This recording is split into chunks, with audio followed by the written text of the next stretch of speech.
Welcome to That's So Nova. If this is your first time here, welcome. If you're a returning subscriber, thank you for coming back. Today we're going to be doing Oro Rosa's new pattern. It's called the Soraya Divider Handbag. The bag is exactly what it says in the title. It is a divider handbag. If you have the pattern in front of you, if you turn to page 1, you can see the exterior. And if you turn to page 8, you can kind of see the anatomy of the bag. The bag has a zipper pocket in the middle of it, and it's connected to the two openings that have a magnetic closure are connected to it. It has 2 slip pockets as well as the center divided pocket and 2 like compartments that you can fill your wallet, sunglasses, pretty much a lot of cool different things in it. It's small but compact, but it can hold a lot of your necessities. I've been wearing one for the past week and a half, and I've got tons of compliments, and I'm surprised of how much stuff I can put into this bag. Personally, this is going to be the bag that I'm going to be wearing for the summer, and I think a lot of people are going to be gravitating towards it. I've got a lot of compliments from it. So if you have the pattern with you, please, you can follow along as I'm doing pages, write notes, whatever you need to do.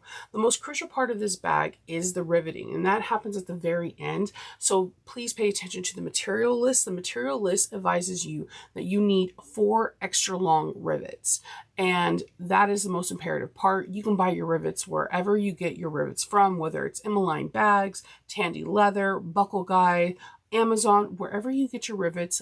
Please make sure you have extra long rivets because that is the most important part.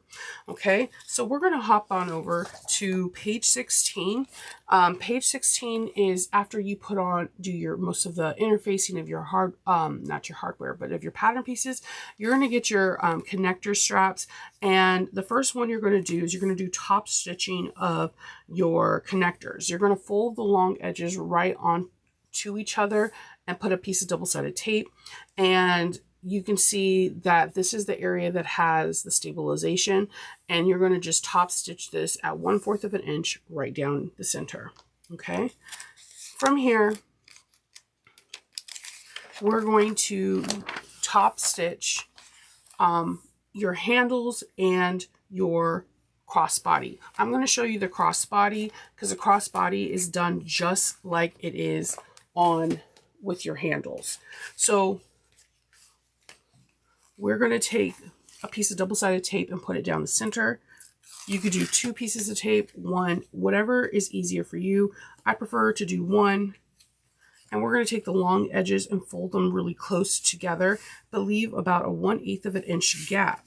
The reason why we leave this gap is so that way when we fold this over, it has when we fold this part over onto each other, that this has something to collapse onto each other and there's not an uneven bulkiness.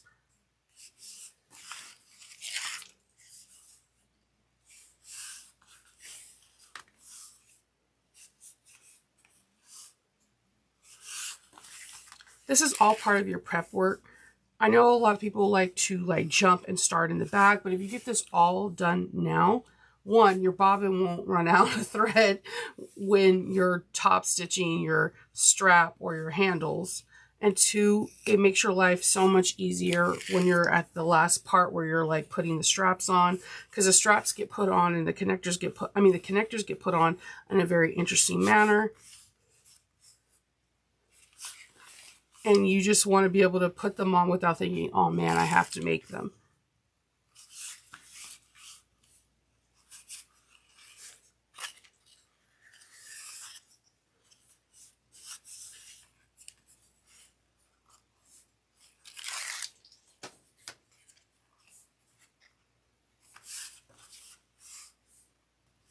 And you don't have to use double-sided tape. You can go down each side and use clips if it's easier for you. If your machine's like, I do not want to use double-sided tape. Some machines are better than others, or some machines are just more finicky. I have friends that have industrial, semi-industrials, and domestics that do not use double-sided tape because their machine does not cooperate with it, or they have to use non-hyperstick or use like by any double-sided tape. There, you have to know your machine. Each machine is, you know, temperamental. We're gonna fold this in half and go down 1/8 of an inch. So I'm back stitching open close to make sure I lock in the stitches. And I'm just folding this over. Now, you don't have to fold this over like I'm doing. You can clip it so that way you don't have to stop every time. This is just something I like to do, and it works for me. What works for the goose doesn't work for the gander. So do this however you see fit.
Okay, and then on the other side, just let it fly. Sometimes that's my favorite thing to do, just to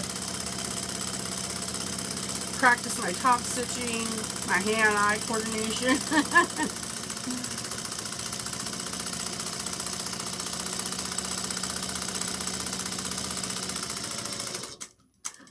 All right, back stitching.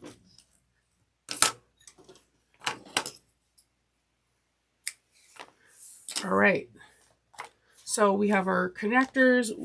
You're going to make your we made our crossbody, and you're going to do your handles the same way.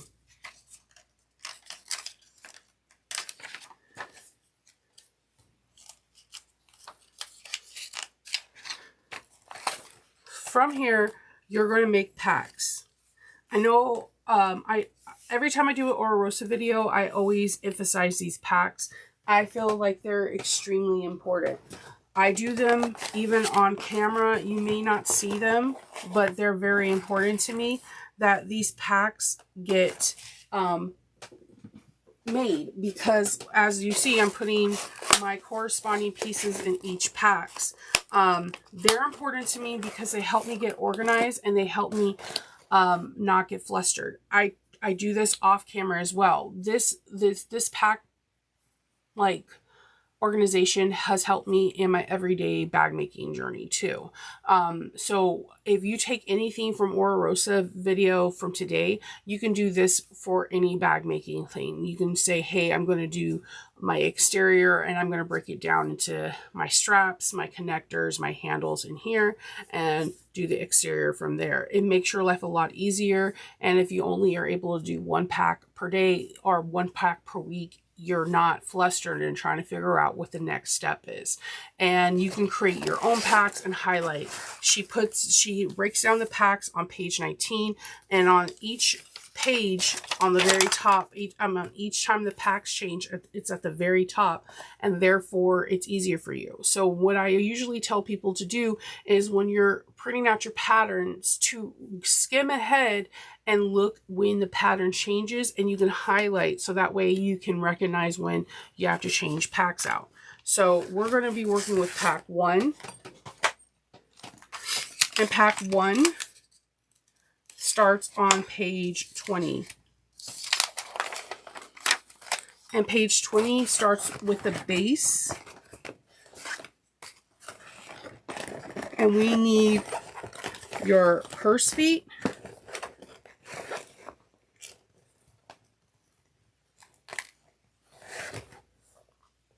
And I'm going to get my little thing to help keep it not cutting your hands when you're turning it right sides out. So there are measurements on the pattern. They're on, you'll see the measurements also on figure or on page 20. And look, if you look at figure 44, there are measurements going in and down. Once you have those measurements, I just made little marks right here. As you can see, you're going to punch a hole. You're going to then feed your purse feet through. And I usually grab some kind of awl or even the back of the purse feet, because these little prongs will mess up your nails so fast, it's not even funny.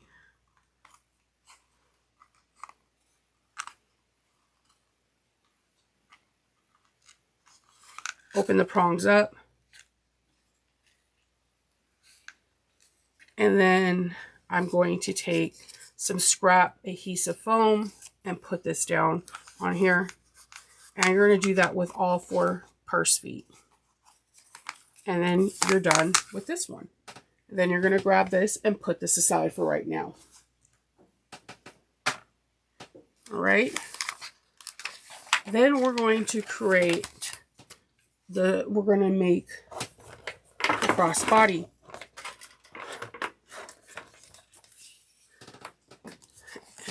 And the crossbody strap, we're going to need our swivel hooks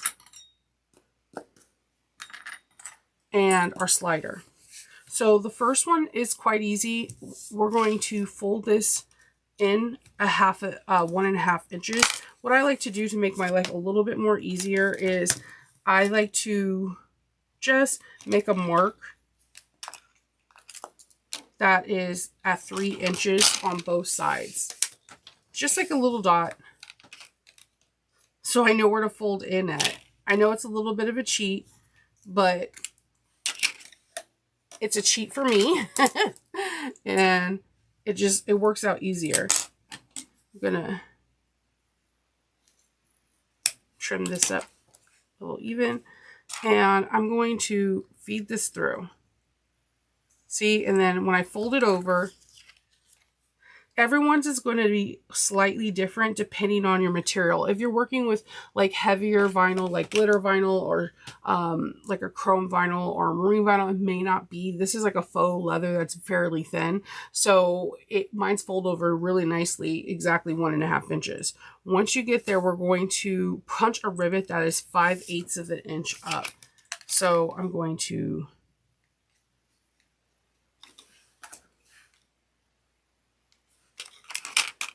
punch a rivet and punch a hole for a rivet.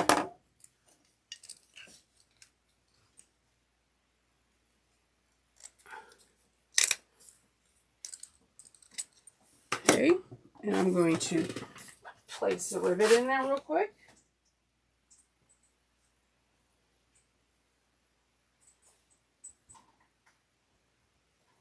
All right, and I don't push very hard on my rivets. It's just 2 little, it's like 2 little pushes and it's done. So once we're done here, we're going to feed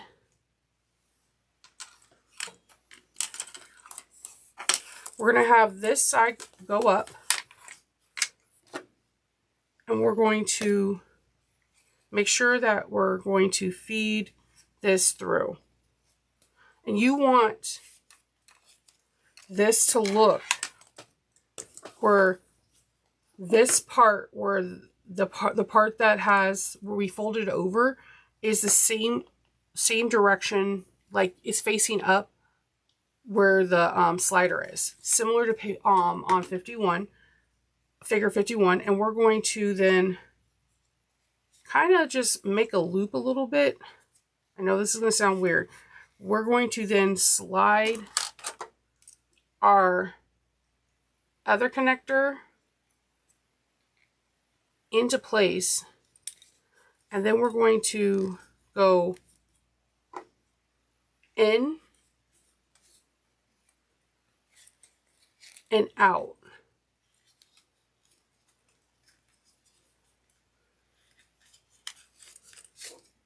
And we're going to fold this over 1.5 inches too. So you see my little dot that I made? I'm just boop, putting it right there on it. And it's like this. So see how it's flat? We're going to take it, fold, just push it, I'll make a little loop, fold it into the strap again and out of the strap, and then we're going to just push this onto itself. And then I'm going to measure, this one's a little bit harder to measure. I'm going to put my finger and then just draw the 5/8 of a mark.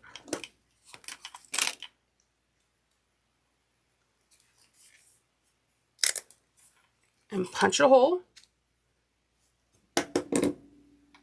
And let me get my, put a rivet in and I'll show you what it looks like. This is a very interesting way to put in the strap. It is like how we normally do, just kind of in reverse.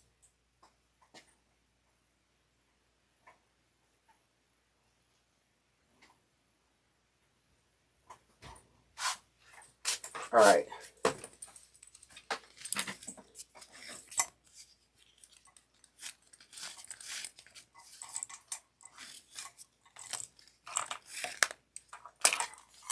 So it just gives it, actually, I like the reason why I like it is it kind of gives it a cleaner look to me. I don't know why. It looks a little bit more professional. I'm going to put strap ins at when I'm done with this video, but strap ins definitely gives it even more of a crisp, clean finish. So yes, that is all done here. We're done with the strap connector. Okay.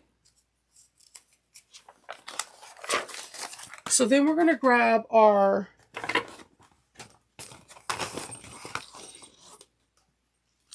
last thing from pack 1, and these are going to be our handles.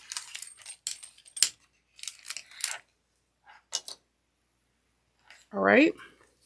So our handles, we need to measure in 2 measurements. You need to measure in 1 3/4 of an inch and 3/4 of an inch. So you do this when there's no hardware on, and then you're going to take a hole puncher and you're going to punch a hole. And you're going to do that to all 4 sides. Then you can or you don't have to put, if I can open this, these little baggies get the best of me. Your strap connector, your strap ends on.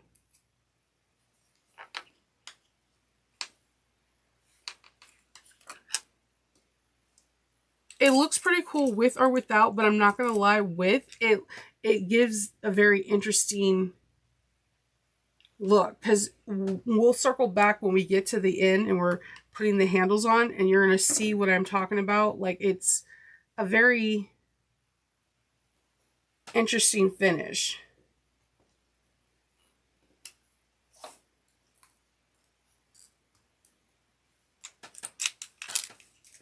And then you have your handles. All right. So these get put to the side now too. See, we're done with bag number 1. You did it. Yay. All right. So that's mosey on over to number 2. So remember, we're going to need our connectors now. We're going to need our bottom of the bag, your handmade logo, and your main panels, okay?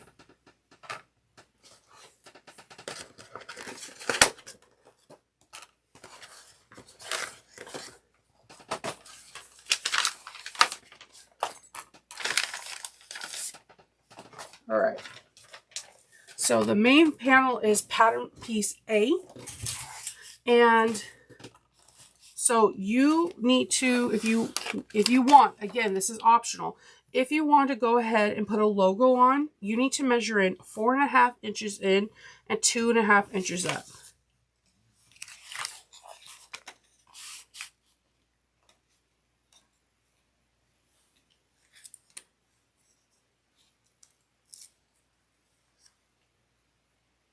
And this is a suggestion, but when you see the bag, you kind of want to follow her suggestion until you make it at least once. And I'm going to just sew mine into place.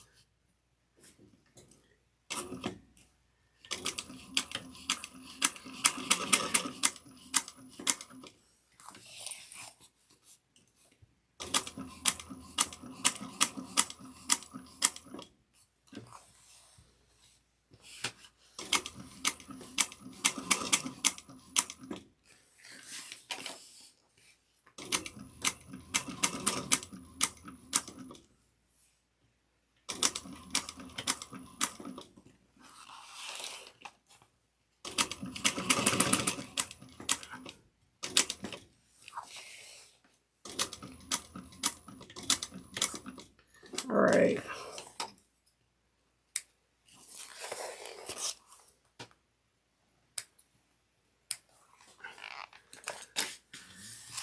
So we have ours sewn into place. The next thing we need to do is find your centers, and then you need to mark them. So I did mine with a little silver pen right here. You could probably redo it. Whenever I find my centers, I like to just like put a clip or something and just make a mark. Okay.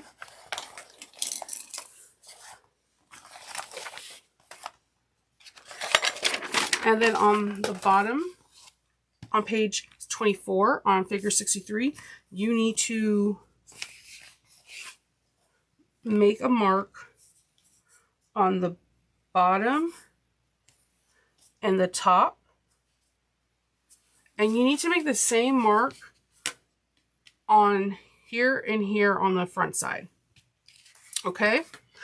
So with a removable pen, this is the most important part. With a removable pen on page 24, you in this center panel, you need to find your center, which I found my center here on the bottom. So what I did is I just gently folded the two marks together and I found my center. Okay, and I just made a little bit of mark.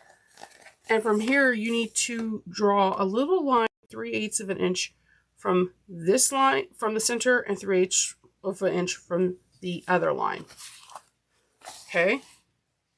Now, from the top, we're going to measure 1 1/4 of an inch down from the center. I'm just going to put these two marks together real quick and draw my center.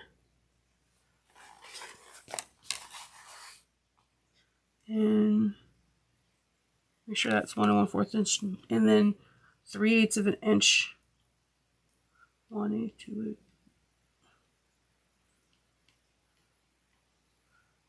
And I'm just putting these lines. While we're drawing these lines is we're going to be putting our connector, and these lines will help us keep everything nice and straight.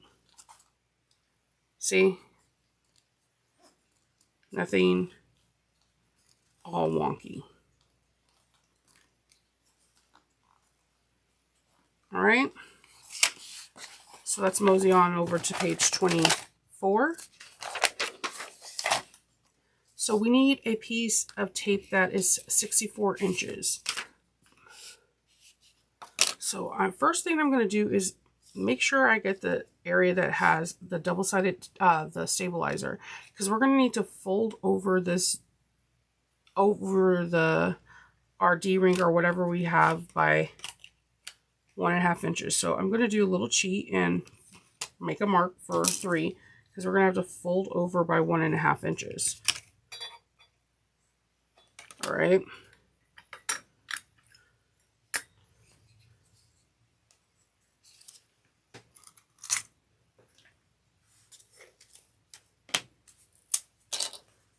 I'm going to grab a small piece of tape,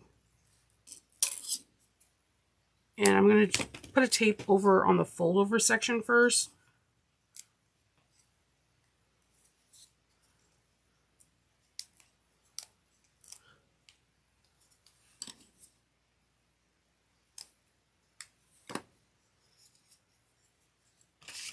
and really fold over by 1.5 inches.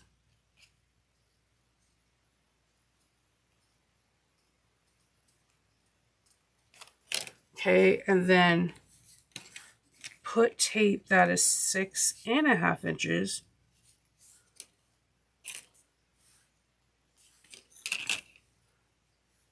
on the back.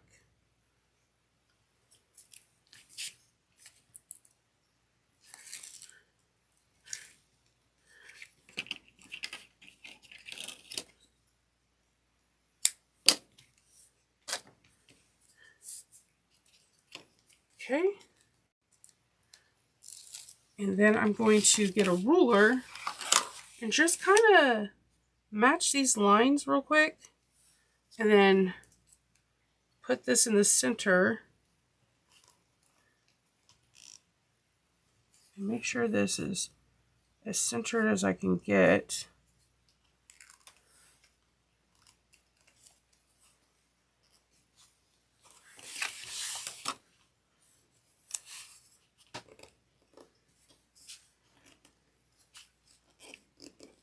My dot doesn't go all the way up to that. I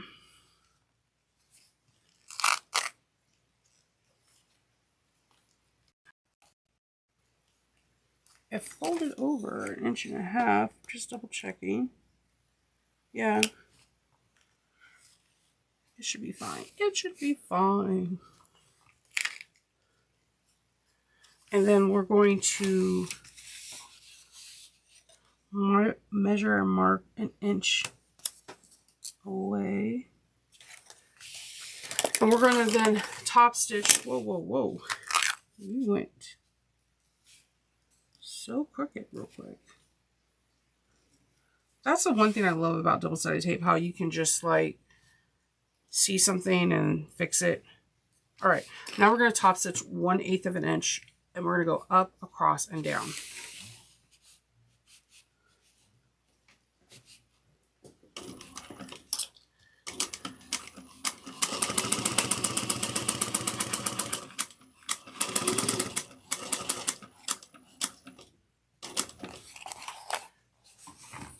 Oops, my light. Sorry.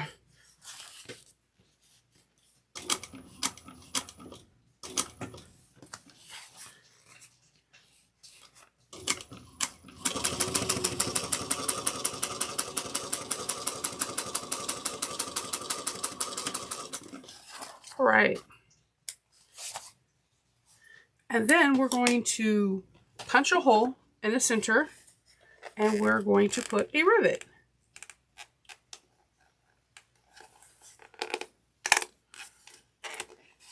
Let me put a rivet in this real quick.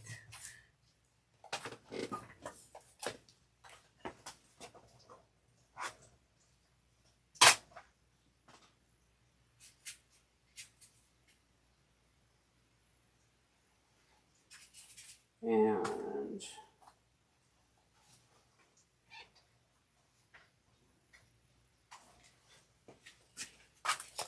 all right, that's all done on that one. So you're going to repeat for the other side.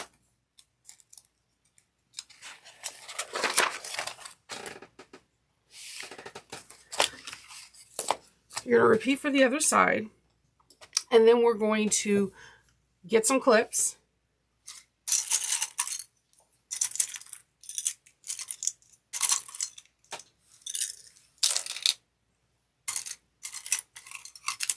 All right. And then we're going to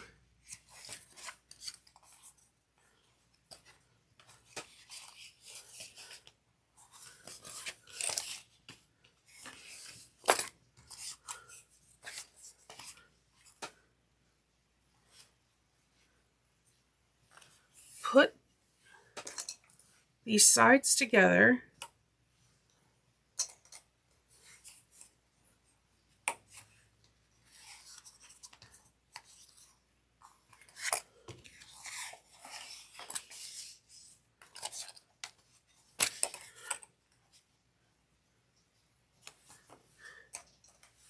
And we're going to sew this at 3/8 of an inch.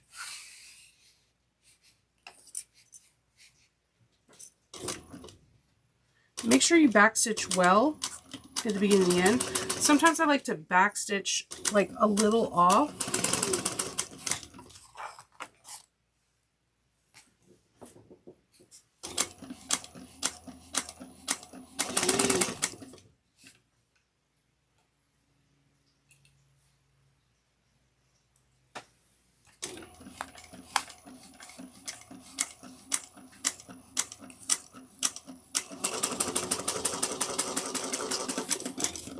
All right.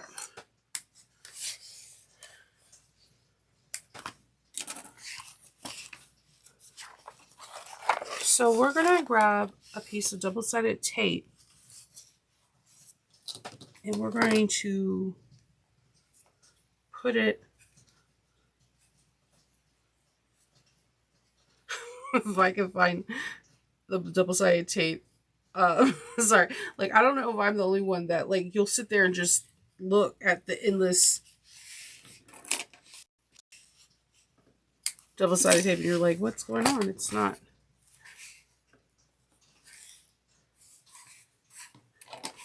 working. All right.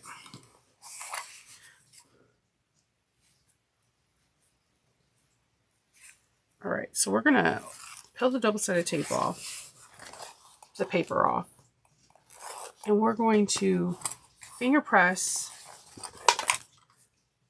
this open.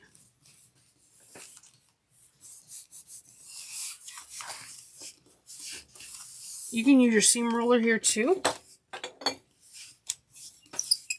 just to really get it to stick down. And then we're going to top stitch this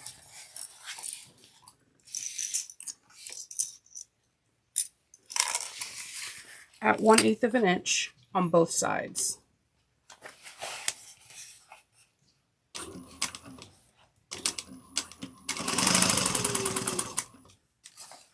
I'm just going to move this real quick so I can have less on my table.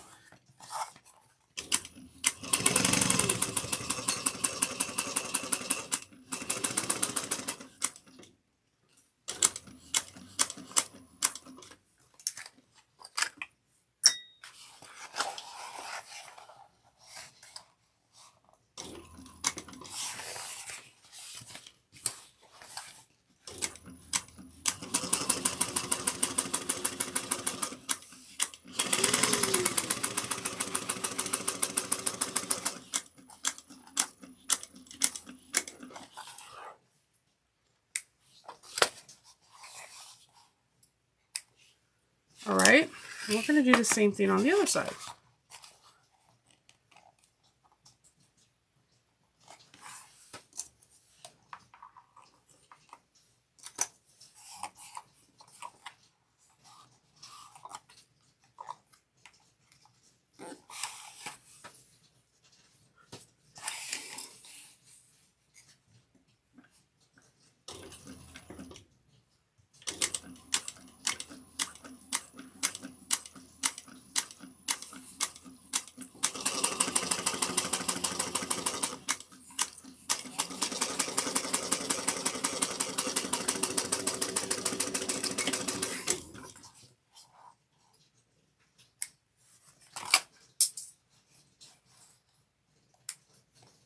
All right, we're gonna take this, and believe me, double-sided tape is going to be your friend in this bag.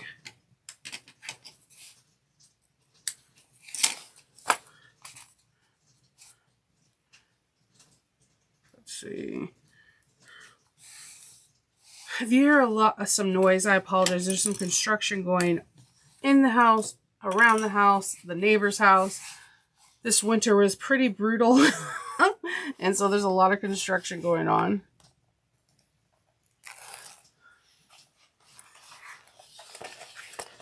Especially at my neighbor's house. Unfortunately, they had like a tree come down on their shed.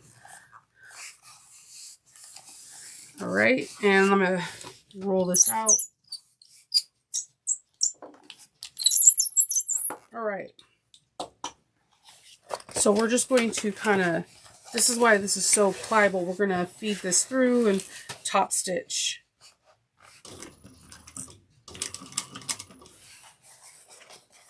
Just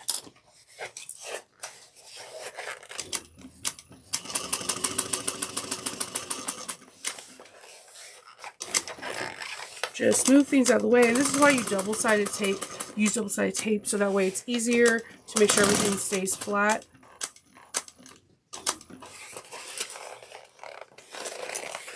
I'm rotating.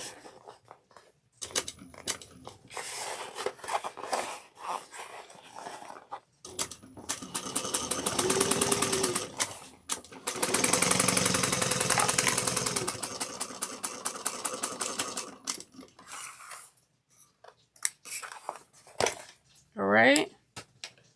See, we did it. You have your nice little tube. All right. And now we're going to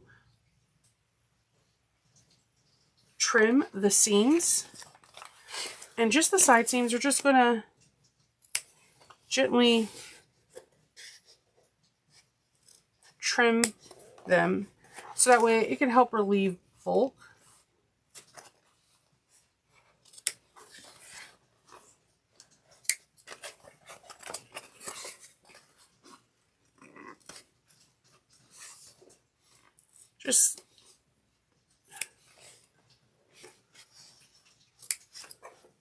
We're going to do the same thing on the top.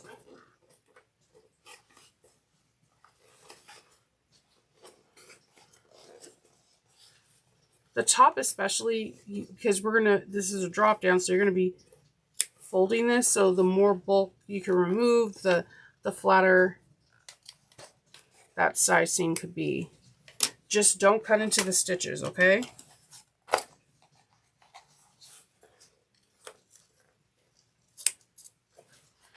All right. So our next step is we're going to fold this down. Now, it isn't a real, okay, how do I say this? You're going to need to trim, like cut notches in here. If you're familiar with garment sewing, sometimes when there's deep curves, you cut notches so that way it can sit nicer. So we're going to kind of do the similar treatment to that. But first we're putting double-sided tape following the line of our Decaville Light. I'm using Profuse from Wawak. If you're watching this overseas and not in the North America, it is a sewing supply store. It's similar to Decaville Light. It's just white instead of the nice beige that you're used to seeing. So you're following the same thing as your Decaville Light, and that's all you're doing on that part. Now, so I'm just going to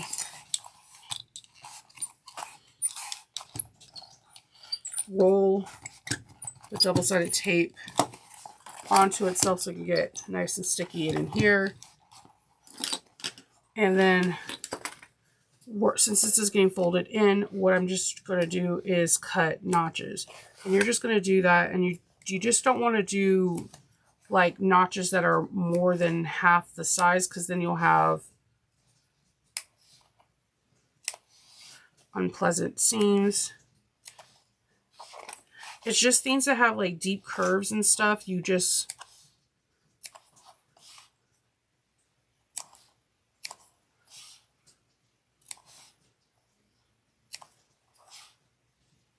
when you have little mountains and hills, it just makes your life easier to fold. There's less of bulk, and so therefore it folds down more smoother.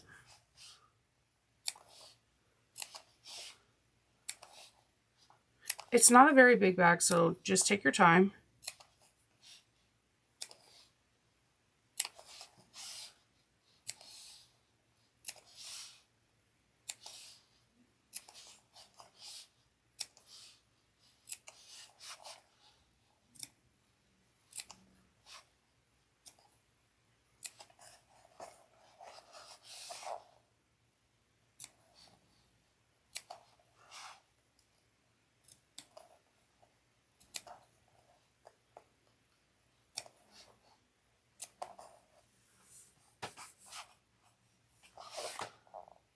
So we're going to just continue doing this.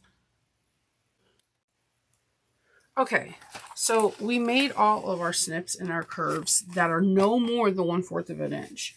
So now we're going to be going in and making some measurements, okay? So we need to go here, go to the panels that have the connectors. And it's easy to see them because we have the rivets there and you can clearly see the box. On this, we need to measure down 2 inches.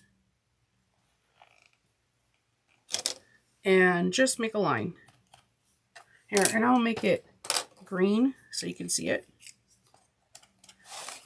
and do that on the other side. I still have little snippies, 2 inches. Okay, and we need to do that on the other side. I always reach for this marker and the cap doesn't go on. Oh wait, you didn't see. Okay, it does go down, guys. So we're gonna measure 2 inches.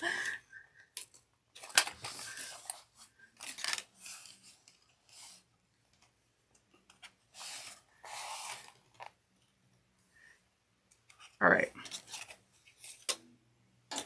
And then what we're going to do is this.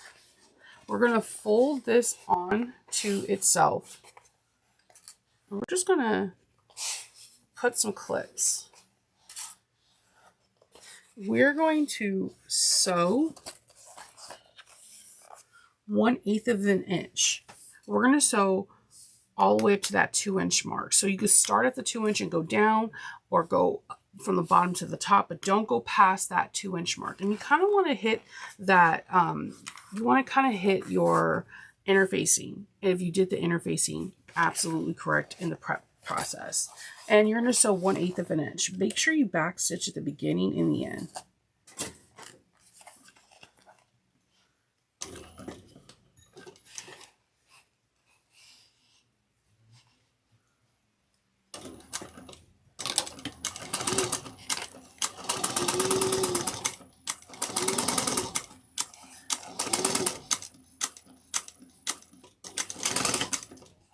Okay.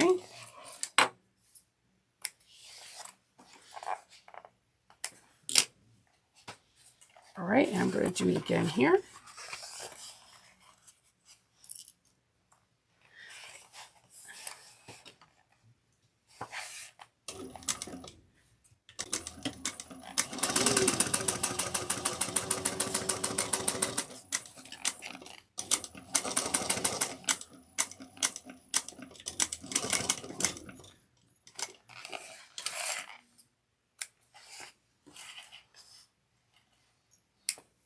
Okay.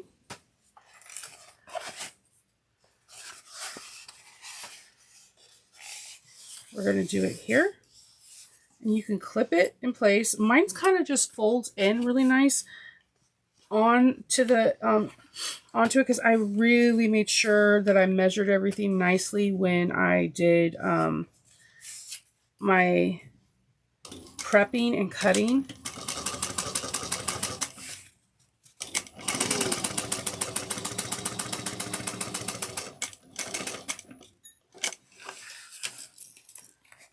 Clip or to not to clip, that is the question, and it's definitely your own answer. No one could judge you on that. If they do, they're not your bag friend and you need to run. Okay, and we're going to do it one more time.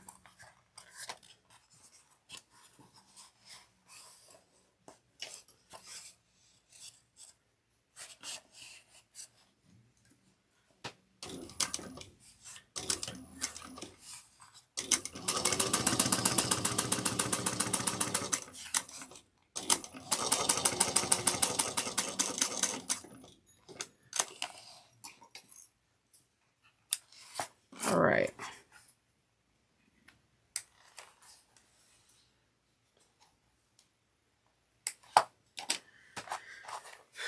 So it should have nice kind of pleats or darts, as you want to say it.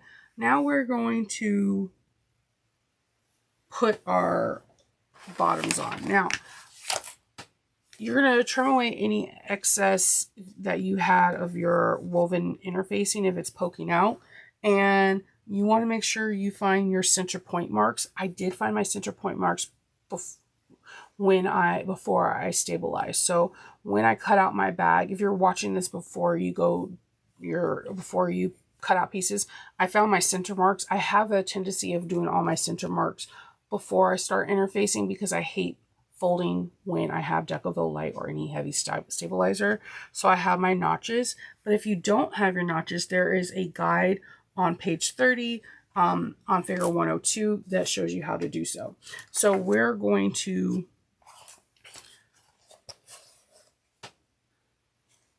figure out our notches. You figure out your notches.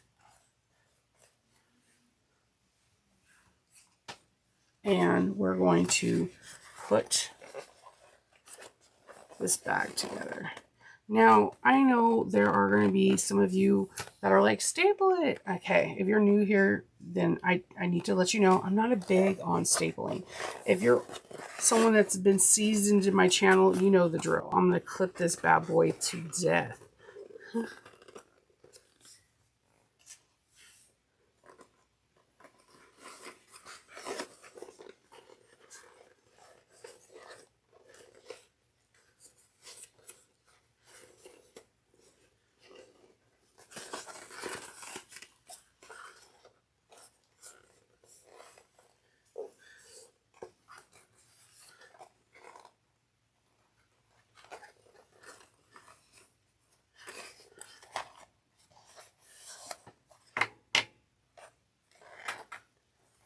So, and let me just verify my center marks one more time. I'm just going to put the I'm just going to put the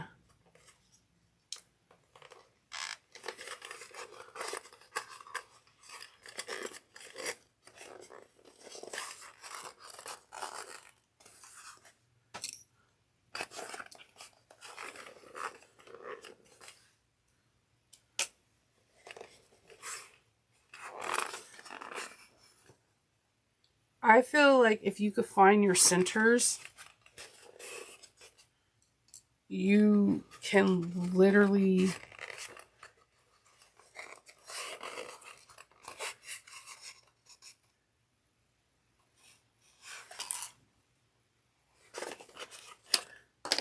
I feel like if you could find your centers, you can literally do anything. All right, so we're going to put the ends of the bag first for me. Gonna clip that.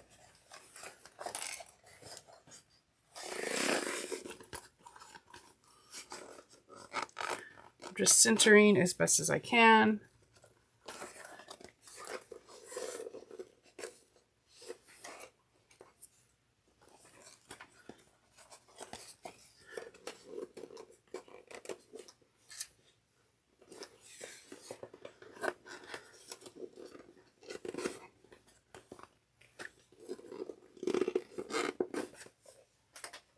I'm just going to clip it around.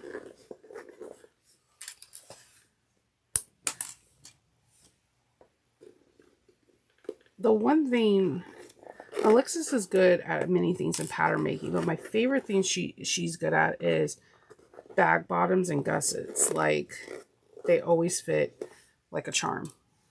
Just like absolutely perfect.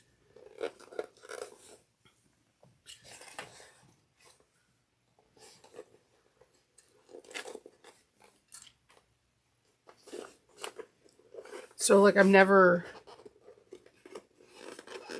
worried, if that makes sense, if it's gonna fit.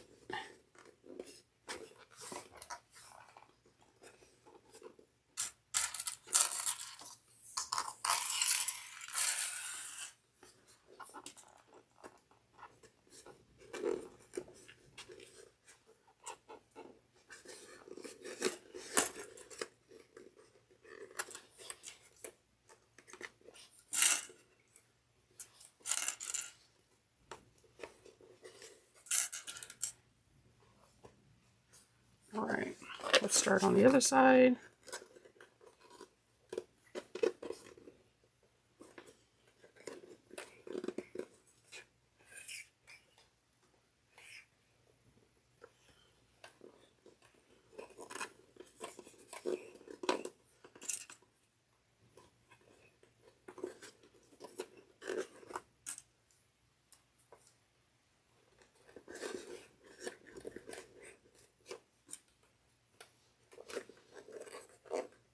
See how it's like easy? I'm not struggling or huffing and puffing.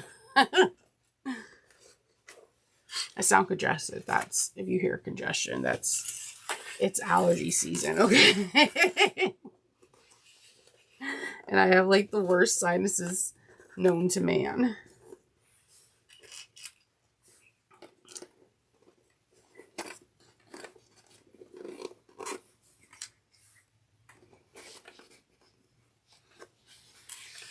Like, I'm always happy. I'm so excited when spring comes because, you know, flowers, tulips, and where I live in Maryland, there's cherry blossoms, right? But then there's also a part of me that's like, no, allergy season. All right, so I'm going to get my stiletto. We're going to go and sew all this around at 3/8 of an inch. Do you see how pretty that is inside? Woo! Okay, let's go.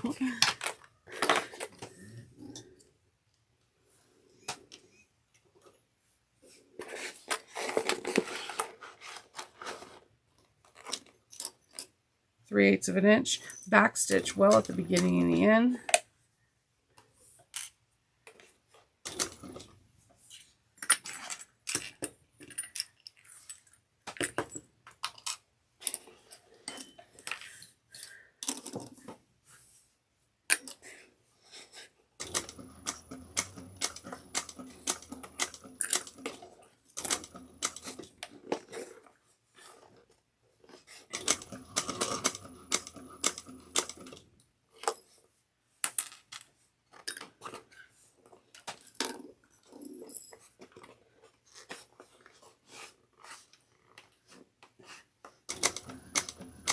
And if something just kind of wants to act a little odd, I like get a pair of hemostats and I just hold it.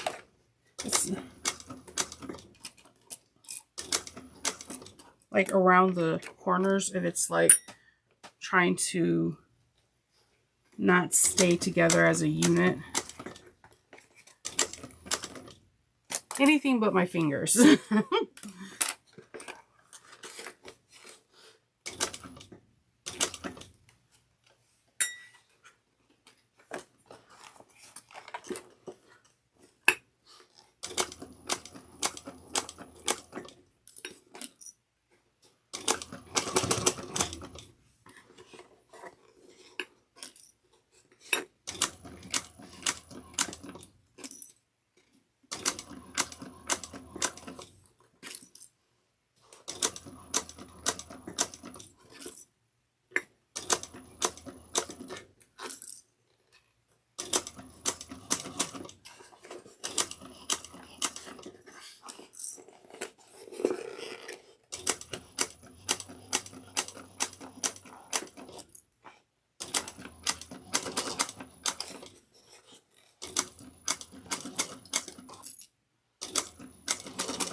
All right, let's see. We're almost around the bend of the bag.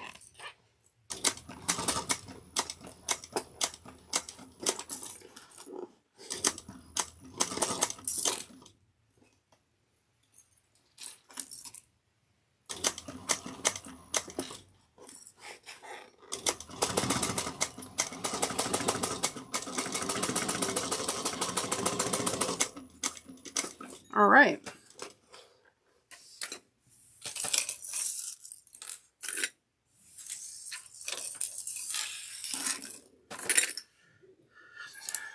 Let's see.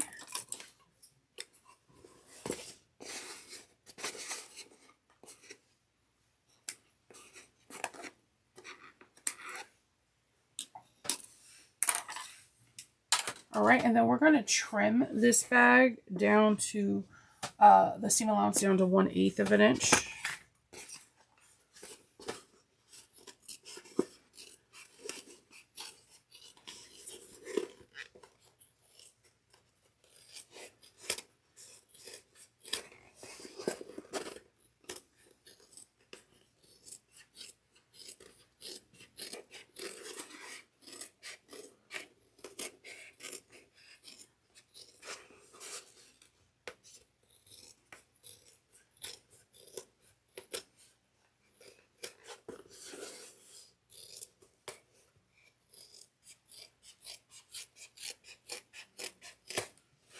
All right.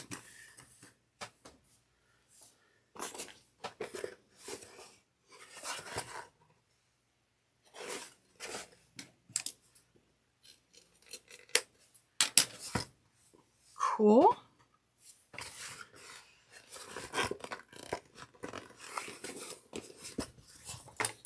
And then we're going to turn this bag's right sides out. So just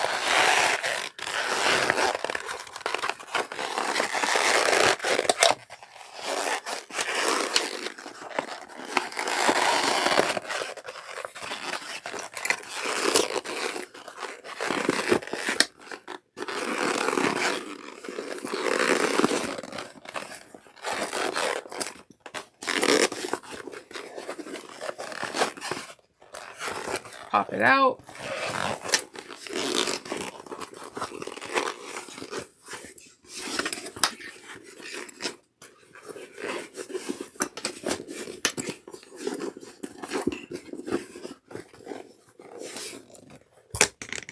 All right, we're going to fold in our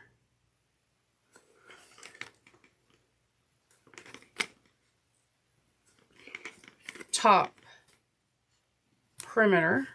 So we're going to remove the double-sided tape slowly. Just going to move the connector out of the way. I'm just removing the double-sided tape little by little. By doing this, you have a little bit more control over how much you're pressing at a time.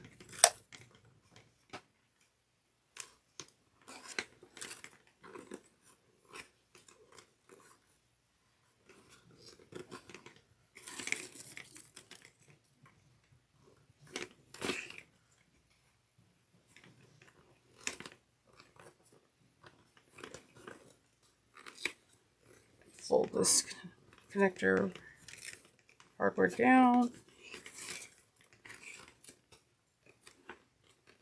I'm just meeting the edges right to the stabilizer.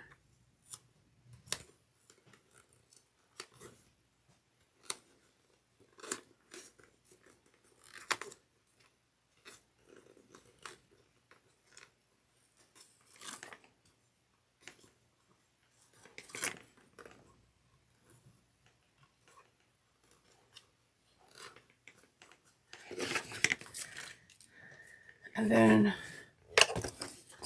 what I'm going to do is I'm just going to seam roll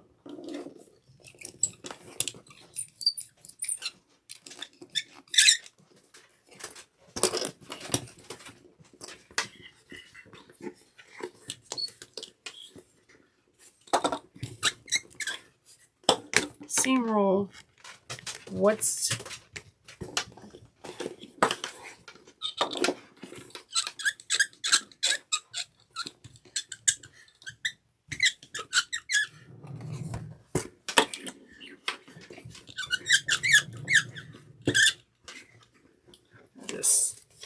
this hardware down.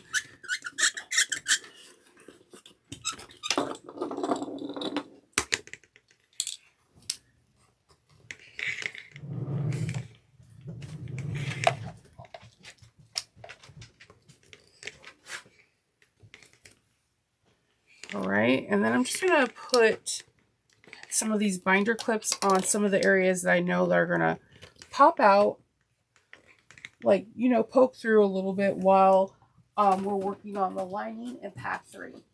So just putting a little bit of clips here so that way these parts can stay down a little bit while we're working on the next pack. So we're going to start working on pack 3. So go ahead and grab it and I'll meet you over at the sewing machine. Okay, so we're going to be making the dividers, and this is part of pack 3. So you're going to need to retrieve pattern piece G right now for the exterior piece. You're going to, on the back of this, draw your center divider, your center part. You're going to center it. So just find the center mark. And I drew it in pink so that you guys can see it. And then from there, you're going to need to measure 1 1/4 of an inch down. And then I took the back of my washer for the magnet and drew 2 marks. From there, I created 2 slashes, and that is going to be the part that's going to help me put this Mel magnet part in. We're going to be putting the Mel in. Ready? Push that in. You don't want to make the slits too big because it is harder to conceal if the slits are too big. I'd rather make smaller slits and it be a little bit harder to get in versus making larger ones and I need to cut out a new pattern piece and new Decaville light. So I'm going to take this.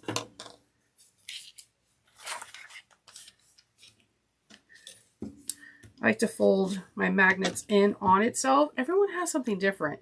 I love going to sewing classes or sewing retreats and when there's a magnet, watching people to see how they install it. If they're a person that likes to fold them out or fold them in on itself. Comment down below if you like to have your magnets fold out or in and why. I'm going to put a piece of scrap foam on here so that way, again, it helps with wear and tear over the years. Okay, so now we have that. You're going to do that to the other pattern piece. We're going to take this and we're going to be grabbing some zipper tape. Okay, on your zipper tape, you're going to, I singe my ends, but you don't have to. You're going to have your zipper tape and you're going to take it and you're going to, at a 90-degree angle, fold it. So the way I think it's easier to do is the 90-degree angle always confused me when I first started folding the tape. What I like to do is I like to fold it on itself. You want to fold the zipper tape on itself on the side. When I say this, you're going to fold it kind of like a flag or like a triangle, like this. And you want to make it even, nice and flush. When you do that, you're going to take it and oh, I'm not even showing you guys. All right, I'm sorry. The camera is in a different position. I apologize. So the way I look at it is this. You want to fold it down on itself at a triangle. Like this. And you want it nice and flush. See where the edges are meeting itself.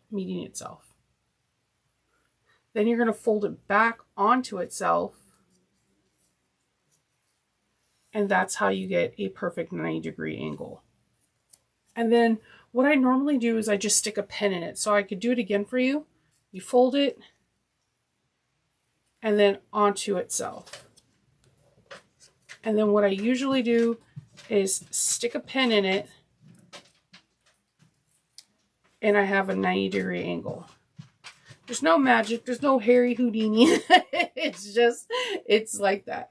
And then I would sew it down either with a needle and thread, or I'll take it to the sewing machine and just bar tack it down. Or a lot of people nowadays like to take their lighter, singe it, and melt the ends, and that's it. Once you do that on both sides, you should have a piece like this. And as you can see, I just stitched it down, and it's just a little triangle on the back. Okay. Once we have that here, we're going to take our pieces, and you want to have both your pattern piece G pieces out. On one side, you're going to have you're going to draw a 2-inch mark. So you're going to have both your pattern pieces facing each other like figure 125. And you're going to have 2-inch mark going in one section and a 1.5-inch mark going in another section. Okay. So we're going to start our zipper tape from the 1.5-inch section. As long as you have your zipper tape always starting at the 1.5-inch section, you won't mess this up. The 2.5-inch section is where the tail is going to like veer off. The 1.5-inch section is where the tape is going to start. Okay. So just keep in mind, just say in my head, as long as I have my zipper tape at the 1.5-inch section start mark, I'm good. I'm good. So nothing confusing. Start at 1.5. Start at 1.5. All right. So we're going to clip this. And we're going to base this on at 1/8 of an inch. So what I like to do is I like to kind of veer this off like this. I'll hold it in place while I'm sewing. I'm going to be sewing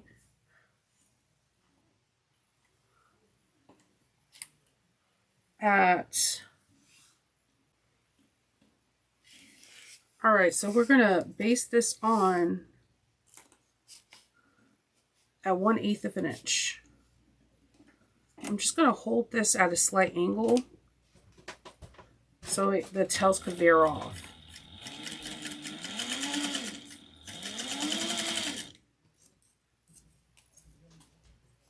Okay.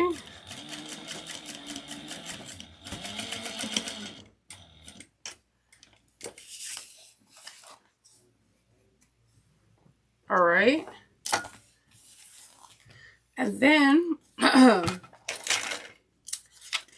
from here, we're going to grab pattern piece I, and we're going to place this right on top of it.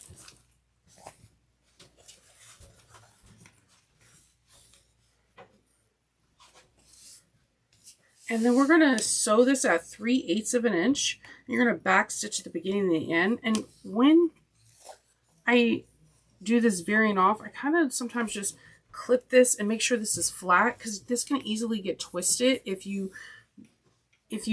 like try to tug on it weirdly. So I'm just going to back stitch at the beginning.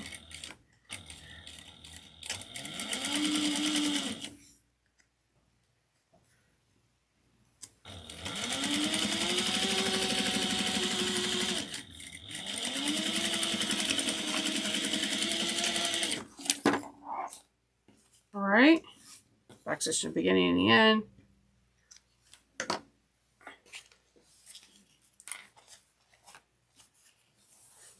And you repeat to the other side, and you have 2.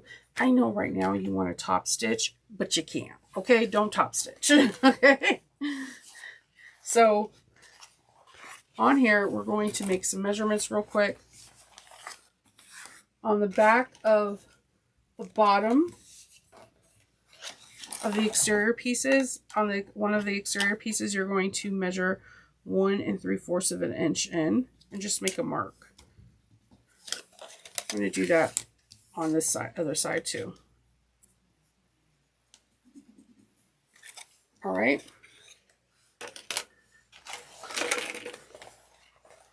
And then we're just going to kind of clip this together.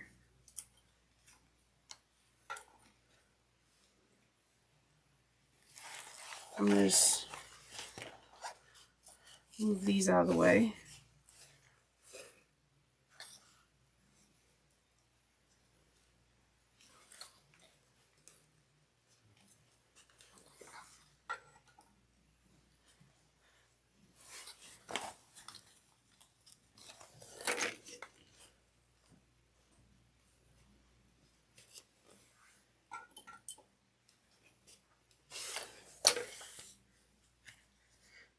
There's there's some people that have to clip a lot. There's some people that don't. So do what works for you. Okay. So we're going to start here and we're going to sew all the way around here at 3/8 of an inch. Okay. Make sure you have your back stitch ready because you're going to have to back stitch in a couple of places. Okay. Starting off with my back stitch. Back stitching here, and then I'm just going to kind of bring this over.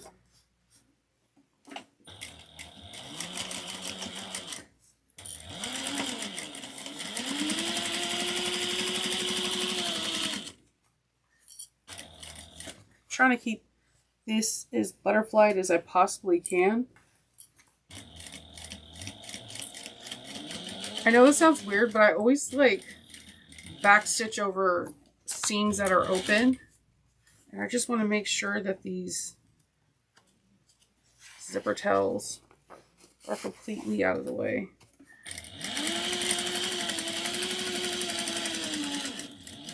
And then back stitch. Whenever you have an opening and closing, you should be back, like when you're coming to an end of a seam, you should be back stitching.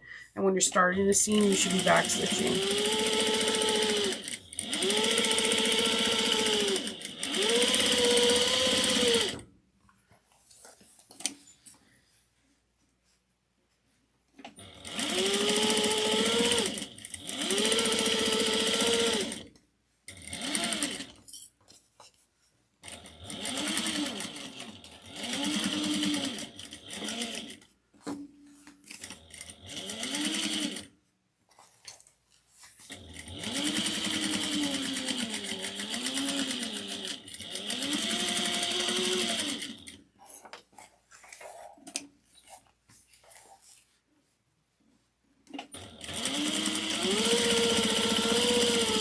All right.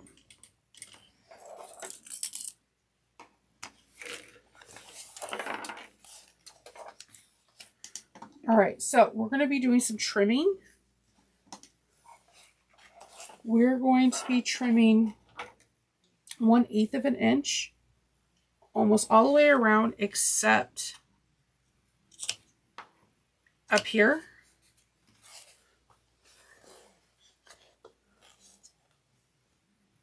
I'm just kind of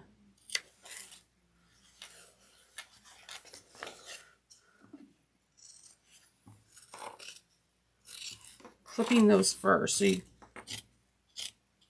when I get there, you can kind of see there's a notch.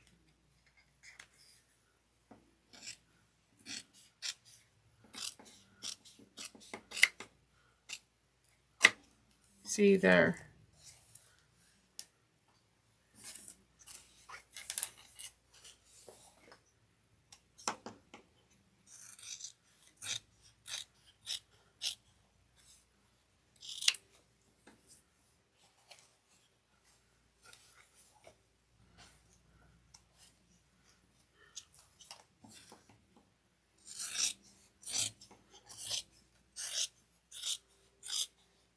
Does anyone else like the sound of scissors when it's cutting stuff? It just sounds so magnificent.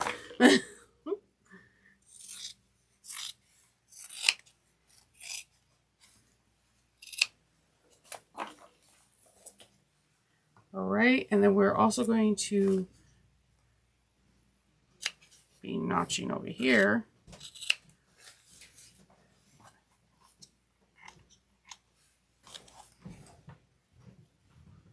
And then we're going to be making another notch mark right over here. We have all those trimmed up to 1/8 of an inch.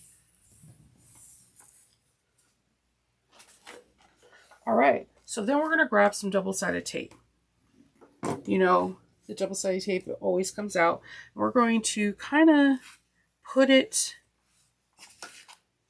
on those little wings that we had right here.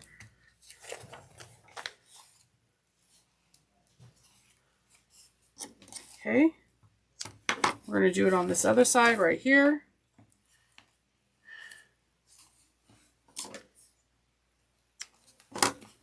And on this side.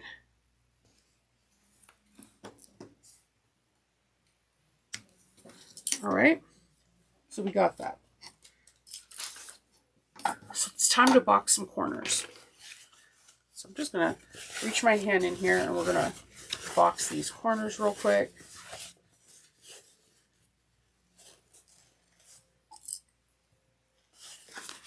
And we're gonna box them at 3/8 of an inch.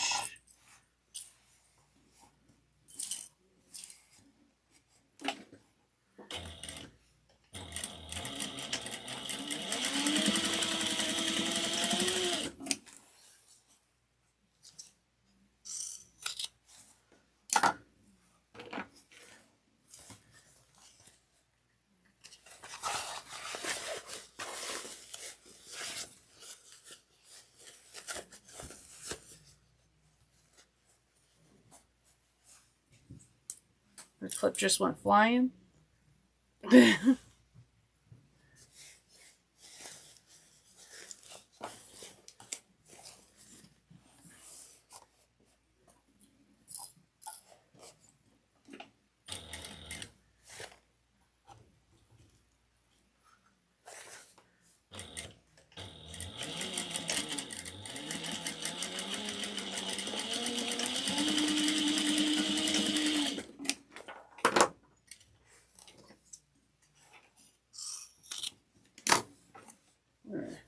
Trim them down to 1/8 of an inch, and then we're going to box these corners.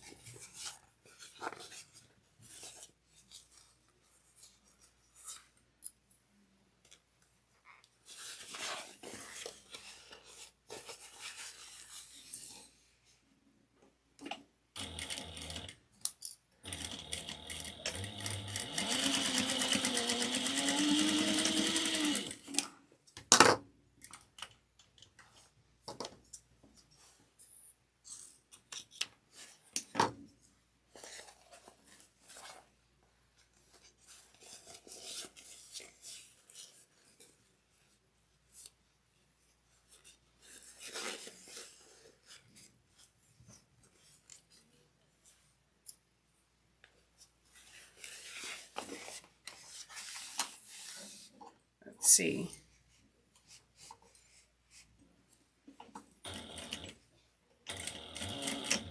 And then we're going to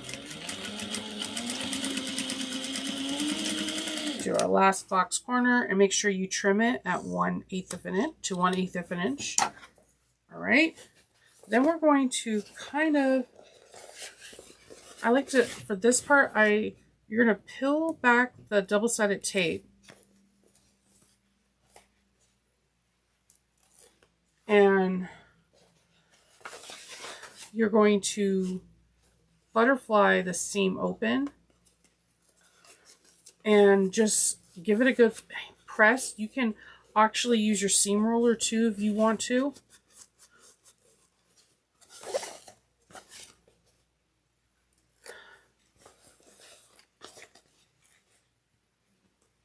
And we're going to do this again on the other side.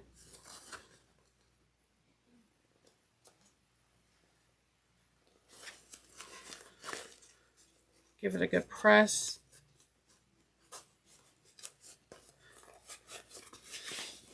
And then what we're going to do from here, we're going to mosey on page 37. And we're going to turn this right sides out.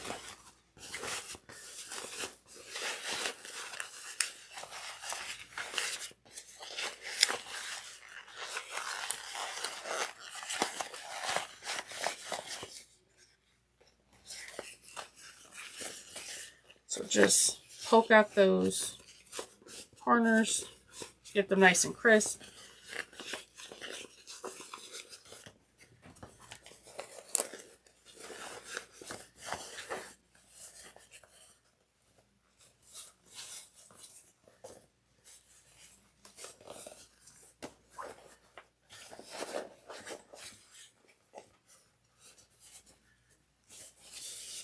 Just give the bag, you could get your iron and like give it a good press if you want. In the inside, if you're using vinyl, please don't iron it. I beg of you. All right, so we have this right here. What we're going to do right now is we're going to top stitch.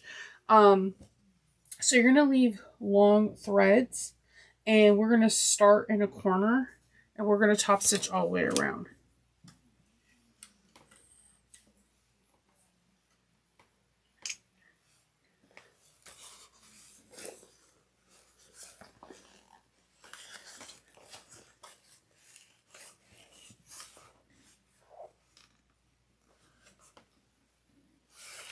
And we're going to top stitch at 1/8 of an inch.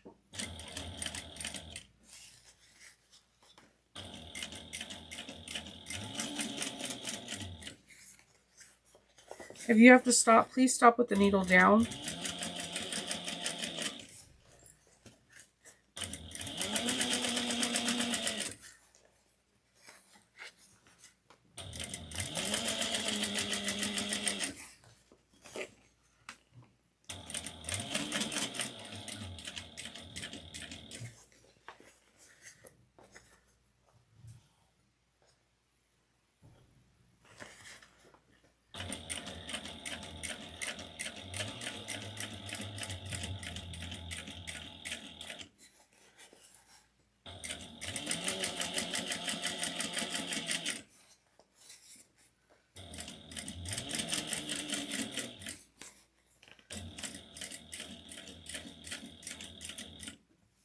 All right.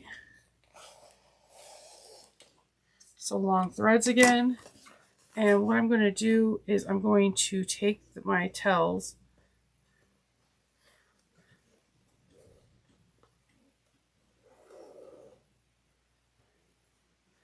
and I'm going to pull my threads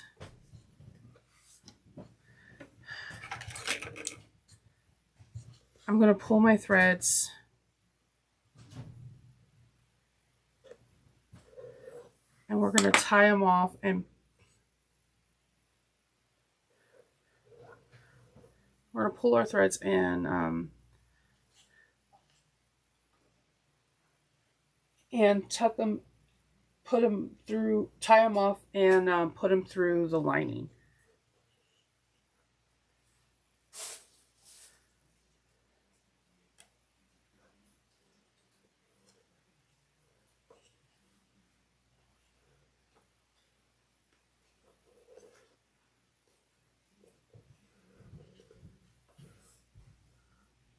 Sorry, we're going to pull our threads and get them through the lining.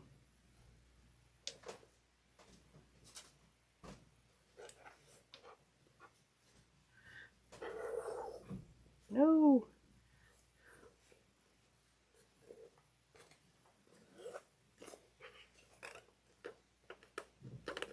There we go. Okay. Let me get a needle, and then we can tie them off after we pull them through the lining.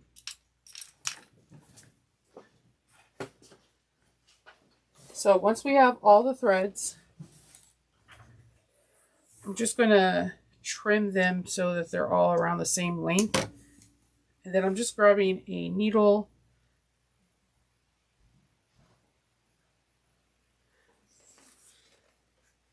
and I'm just putting them through the lining.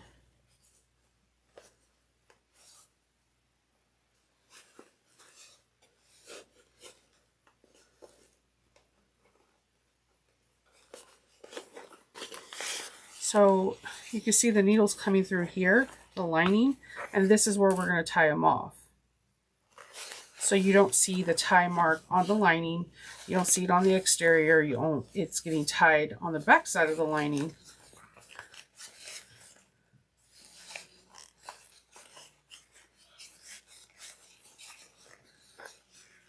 And you could put fray check or something blue if you want.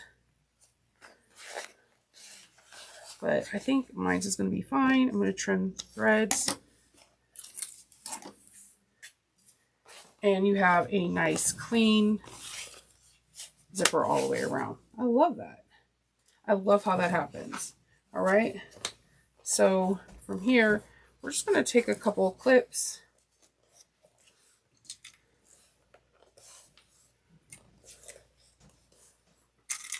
and have that there. And we're going to do some measurements real quick. The measurements are on page 38. We're going to measure 1 inch in and about 1/8 of an inch. Sorry, 1 inch in and 1/4 of an inch down. I'm just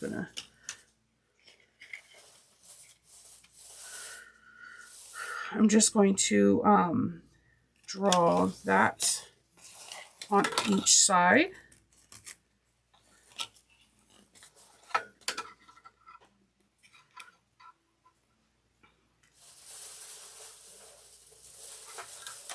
With a silver pen.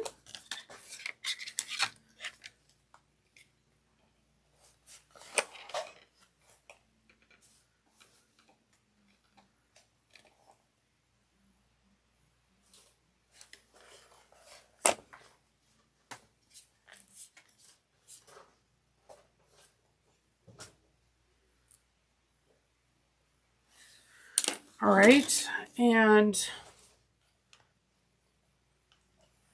we're going to punch holes.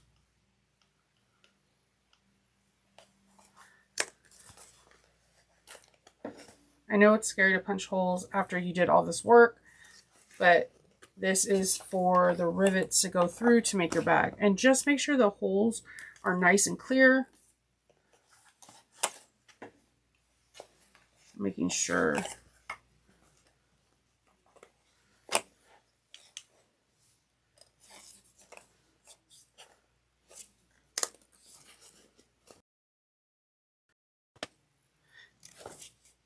This is why it's important to have that stabilizer piece, because this area is stabilized.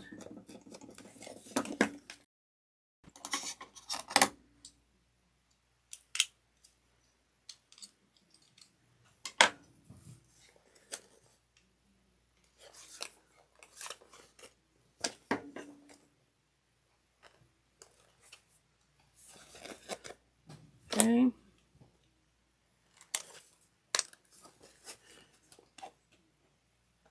My hole puncher is not trying to hole punch. All right.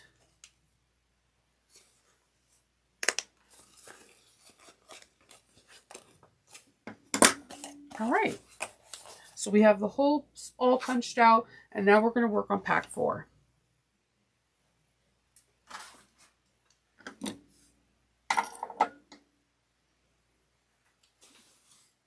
Pack 4. So we're going to need to grab pattern piece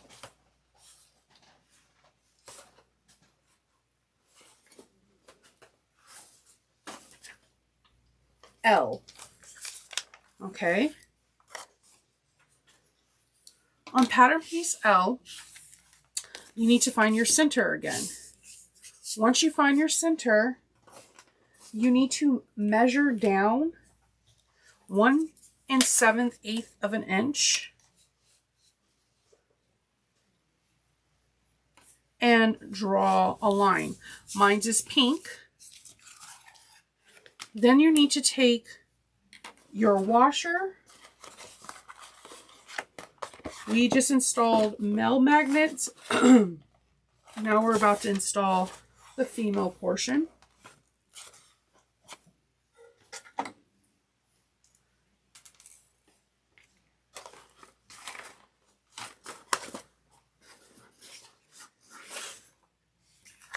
And we're going to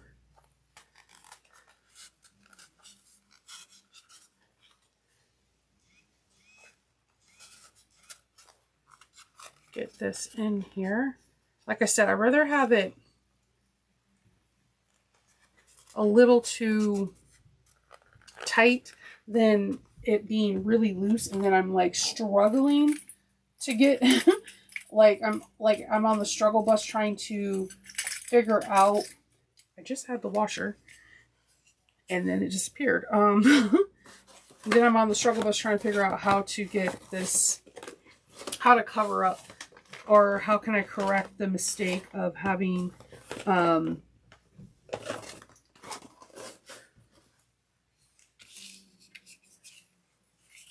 having the mistake of having my slits too big.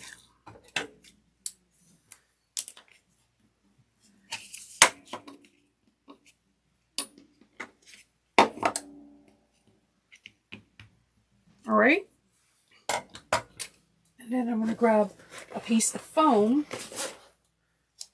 scrap and then just put that over it so that way it can be okay. All right, so you're going to do that to your other piece, L, and then we're going to move on over to page 40, and we're going to grab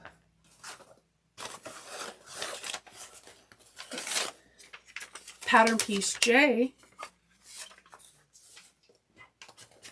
and pattern piece K.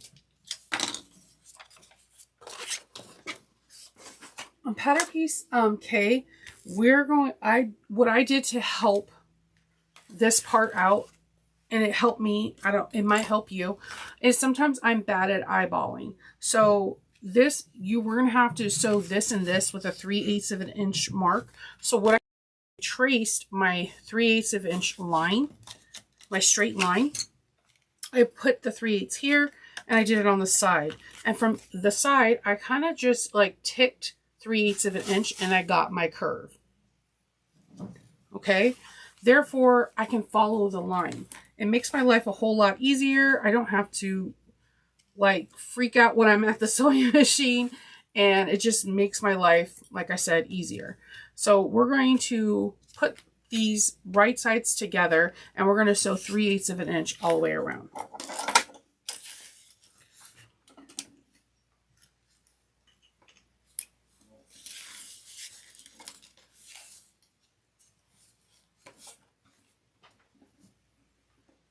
Back stitch at the beginning and the end.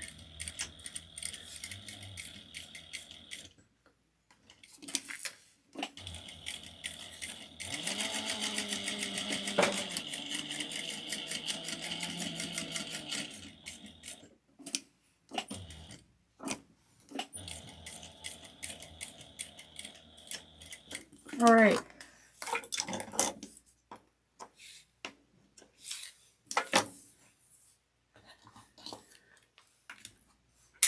Okay, and then we're going to trim this down to 1/8 of an inch.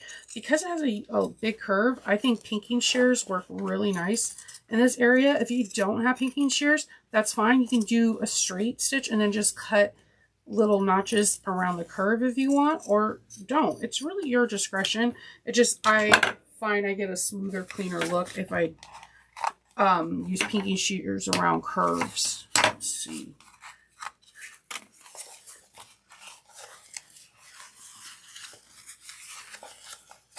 And I'm just going to finger press this.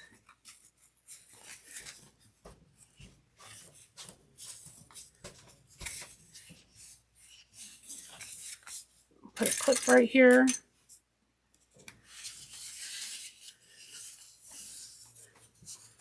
And do the same thing.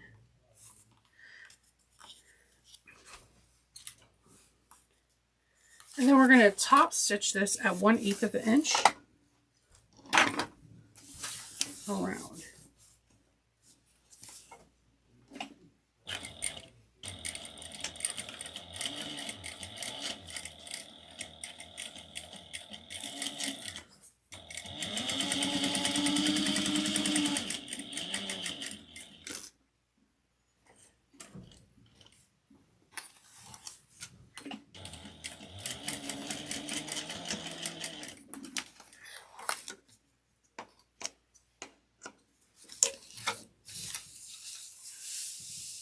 All right.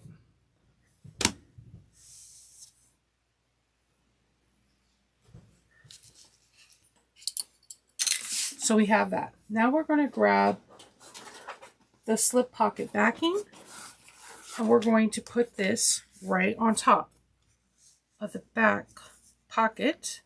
I'm just going to clip this into place. I'm not clipping it onto the main panel. I'm just only clipping it to the lining to lining. Now we're going to sew down, across, and up, and we're going to sew at a 3/8 of an inch seam allowance. Again, if you want to, you could trace a 3/8 of an inch if it's easier for you. But this area is a little bit more graceful where you can have a little bit more, you can eyeball it. And this is a good place to learn how to eyeball. So that way you can practice, because again, practice makes progression.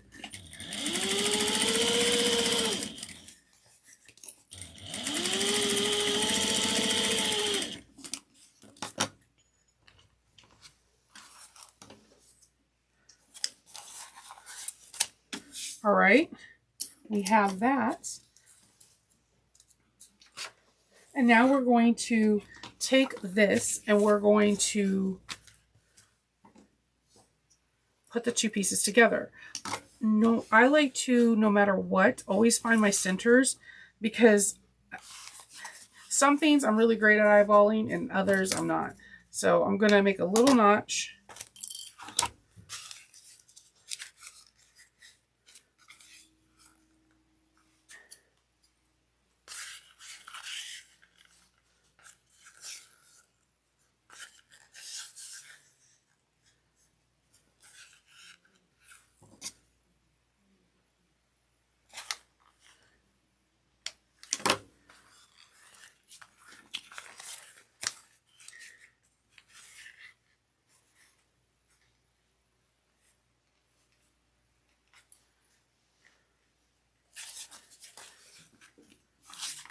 And then we're going to sew this down at 3/8 of an inch.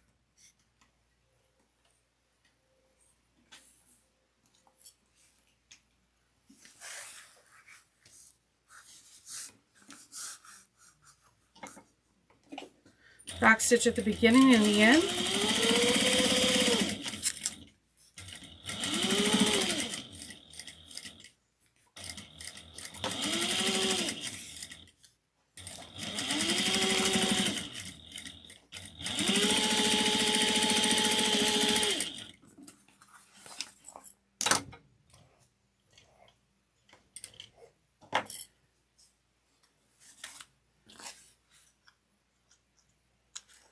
All right, so then we're going to trim the top of this, not the back where the pocket is or the where you see like the Doctor Who print, just pattern piece J down to 1/8 of an inch. And as you can see, I'm kind of just using my scissors and I'm just going at an angle. Make sure you're not trimming the stitches. And then we're going to ploop this up like this, and we're going to top stitch at 1/8 of an inch onto pattern piece J now.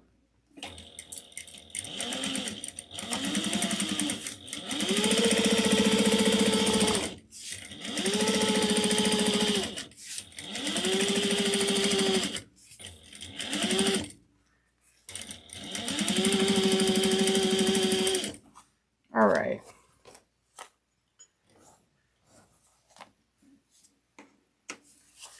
So, make sure, oops, don't accidentally step on the pedal when your foot's not. So make sure you do that, and you do that to the other side, and now you have, voila, two pieces. Okay, so once you have your two pieces, you're going to now take one side and you're going to measure 1 inch on one panel. Just on one panel. Just 1 inch in.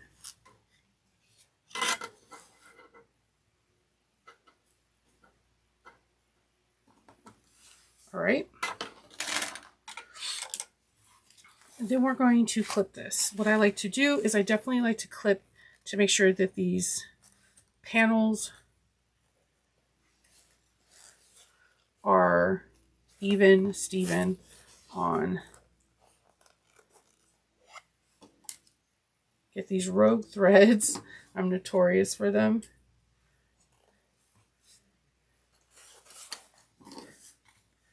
And we're going to sew at 3/8 of an inch on one side.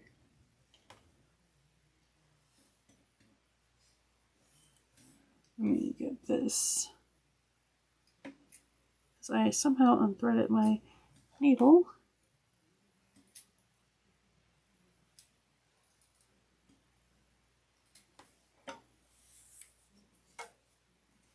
All right, 3/8 of an inch. Back stitch well at the beginning and then at the end.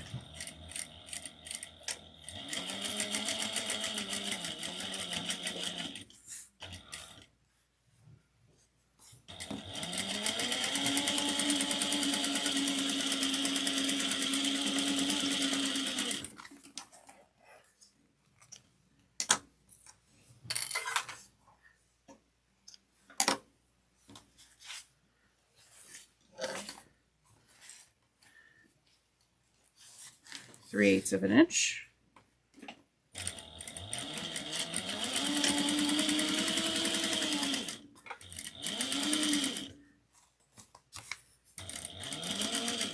Believe it or not, guys, we're almost done.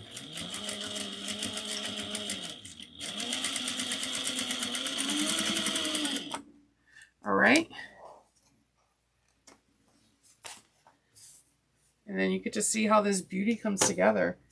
And then we're going to sew in that 1 inch. So you're going to have to back stitch, sew to 1 inch, back stitch. Don't sew past that 1 inch. I know it's tempting, but don't do it. Back stitch. So you're basically just like back stitching as soon as you get in and off.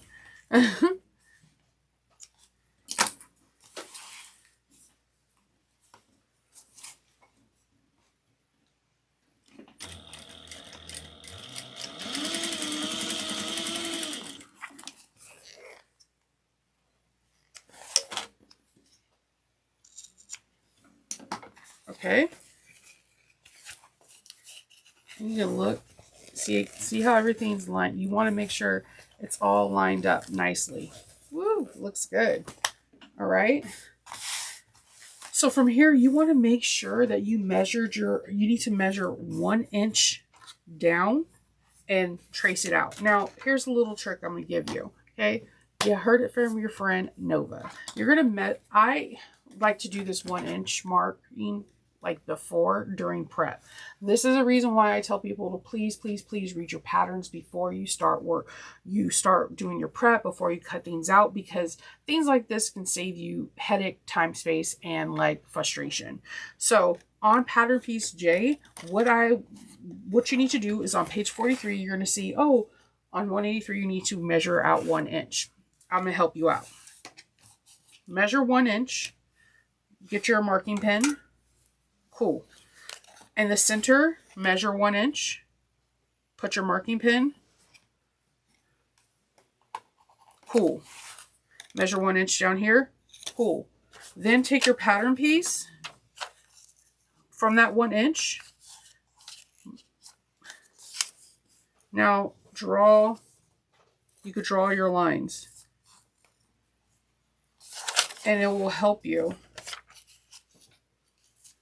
get that perfect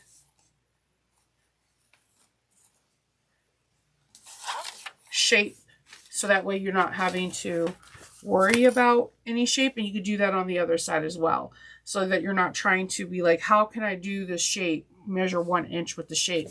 This could be your pattern piece that can help you out. That can help you. So again, measure 1 inch from the sides, 1 inch down, and then use the pattern piece to trace it out, and you'll be good. So now we're going to get some double-sided tape.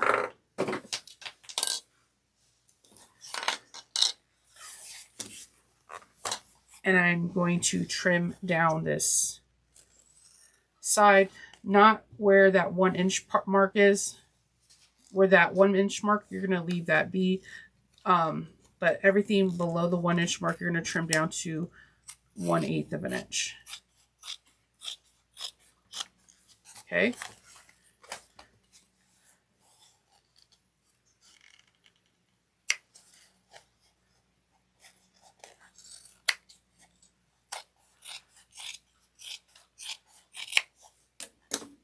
I almost stabbed my sewing machine.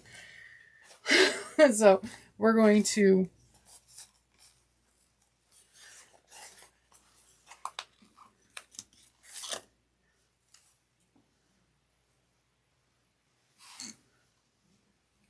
kind of just trace out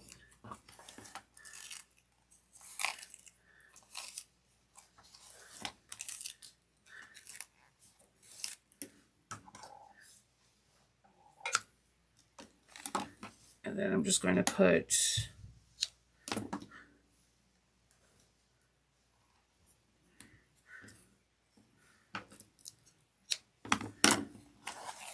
tape.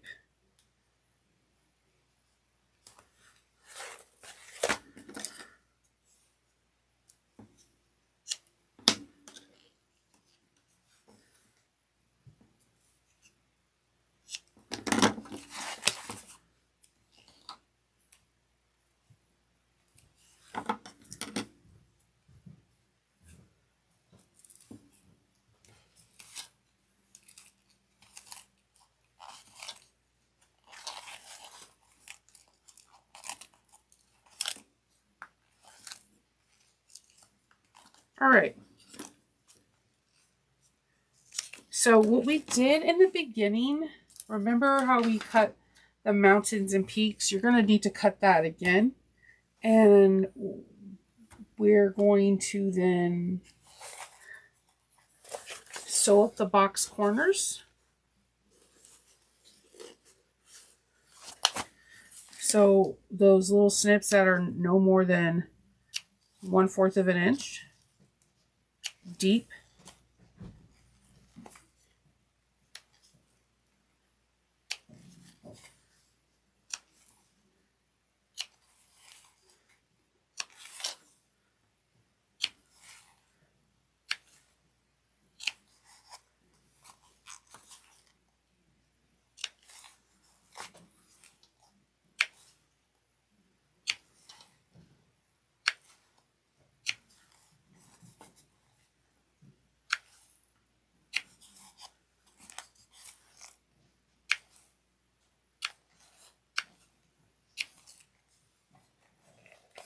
This one's a little bit easier than the other one because you're not dealing with, it's a little bit different, more different of a shape. And because the way it lays, you can actually do both pieces at once. So you'll find this one like a little bit more like, oh, it's kind of relaxing because I can cut both pieces at once.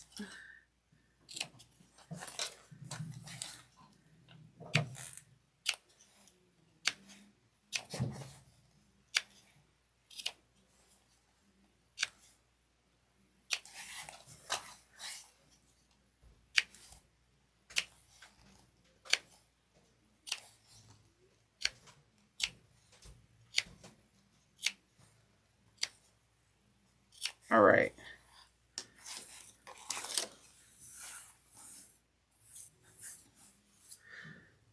All right, so we're going to box these corners real quick.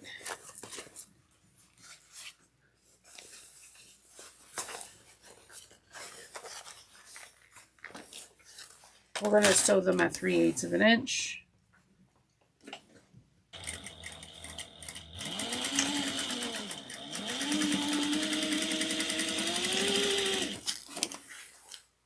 And trim them down to 1/8 of an inch.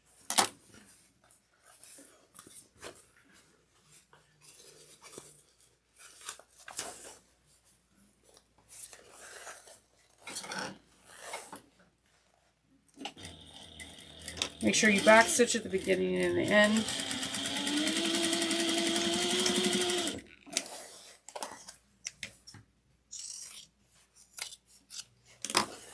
Okay. And not put your foot on on the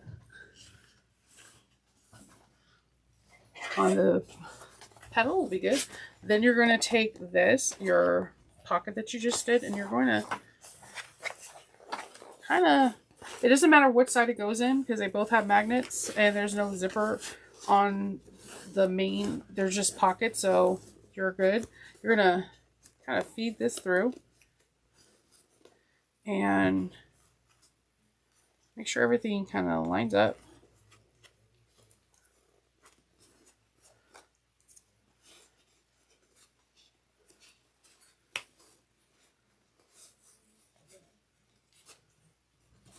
And you're going to sew this at a 3/8 of an inch.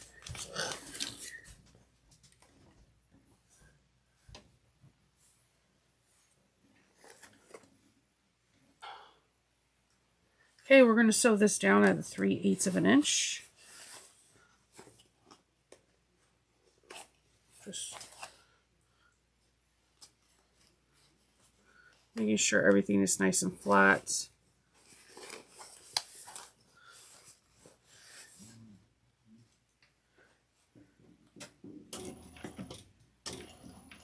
I don't think I held down my tails.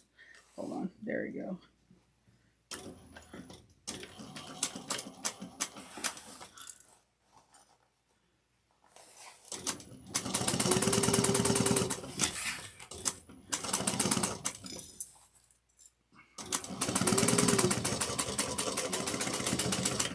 Okay, and then we're going to trim this down to 1/8 of an inch.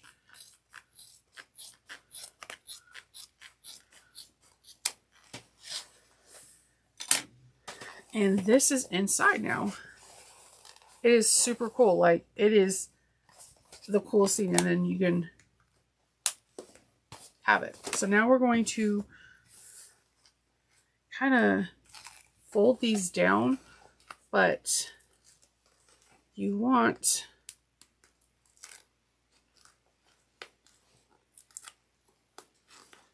to fold these down, but let me get some more double-sided tape. Fold these down, but at the same time,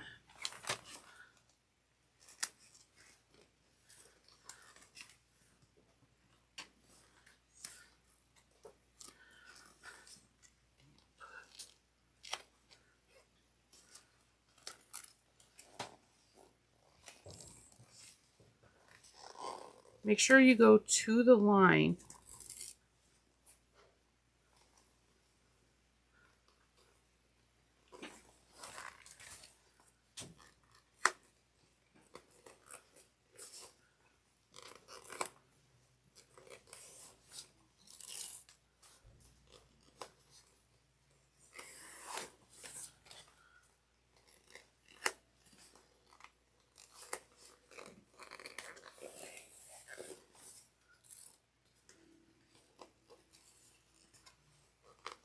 Okay.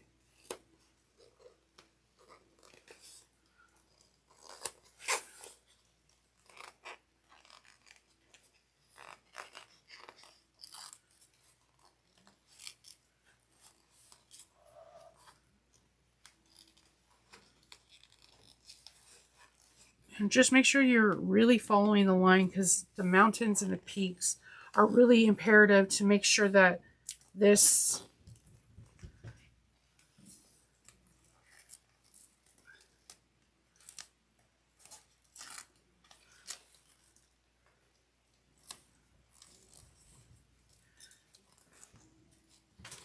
project fits nicely together.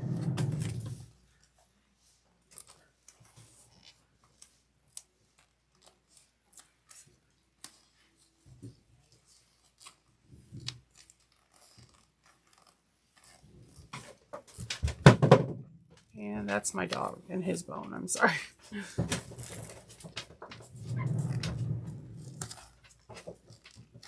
If you're new to this channel, I have a dog named Loki. He's a Cognac Corso and Great Dane mix, and his bone, his ginormous bone, is extremely loud.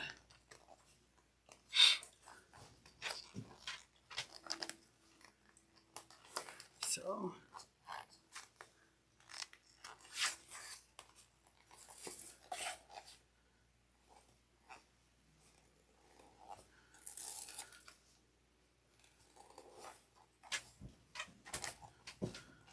just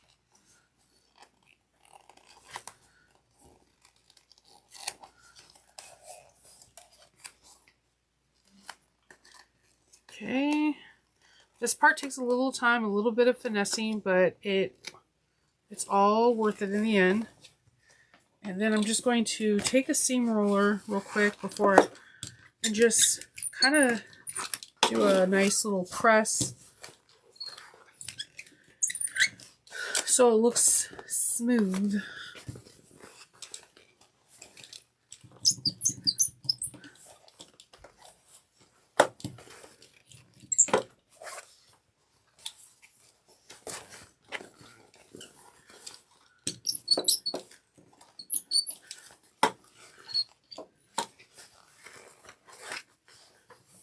I'm really excited. You have no idea how close we are to being done, and it's like the final steps.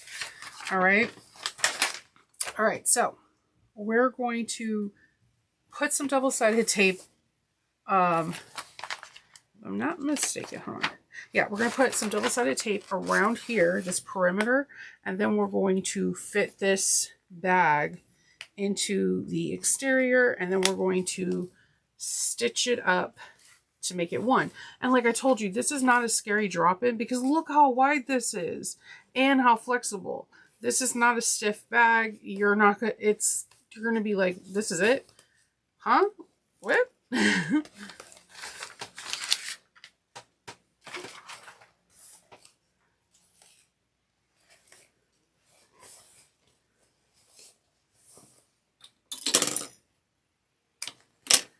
All right. So it's up to you what you want your front of your bag to be. If you want it to be your name tag, or if you want it to be the blank side, or if you have a decorative feature that you like. It's really up to you.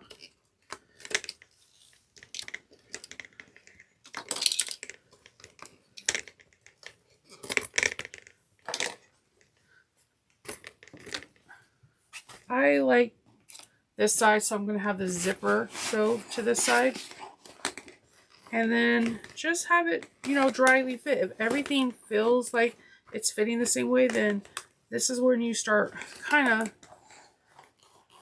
finding where you put the double-sided tape beginning, because apparently I can't find mine. What? Okay. And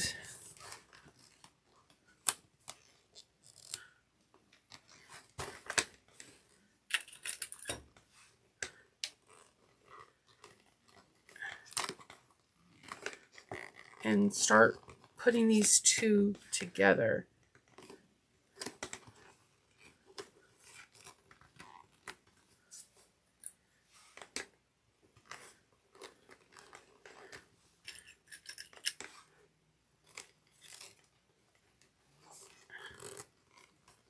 And just try to have them flush as best as you possibly can.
Okay.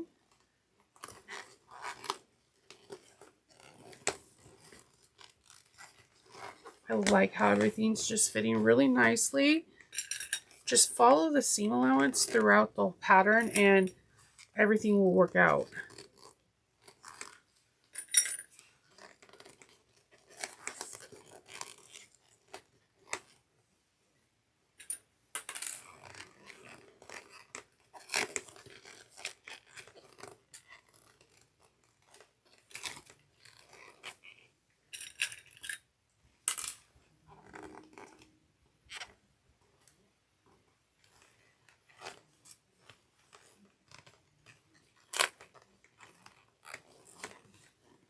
You don't have to put the double-sided tape in here. Now, see, I don't have the double-sided tape in the seam allowance, but why it helps is that it holds things in place. So you kind of are like guaranteed that there'll be less shifting.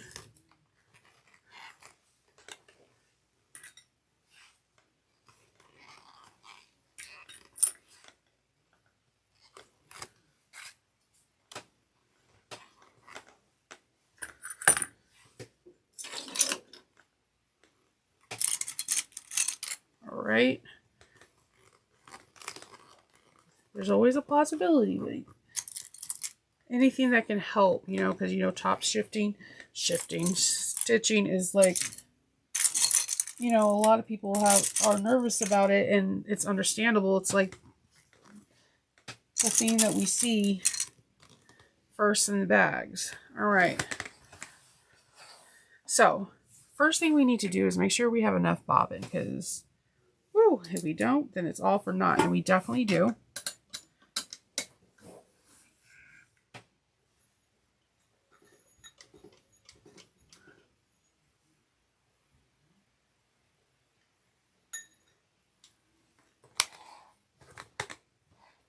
All right. So I'm going to sew from the inside out, and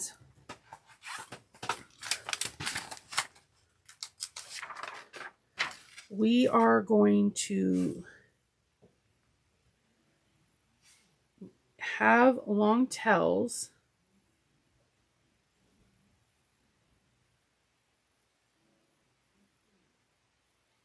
and you want to begin your top stitching in one of the valleys. So in one of these areas, okay, like in figure 201. So like just like right at the one of the notches where the connectors are, okay?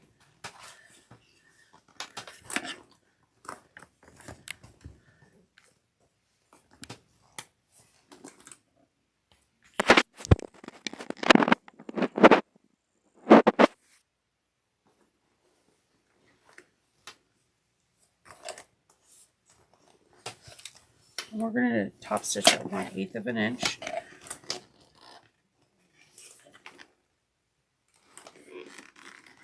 Long tails.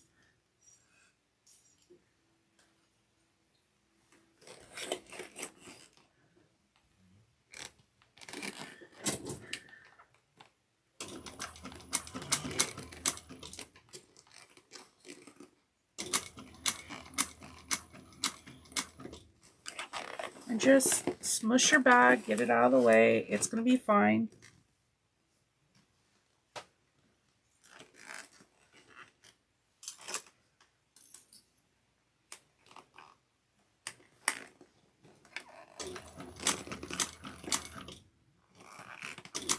Again, if you have to stop, needle down.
Okay, take your time.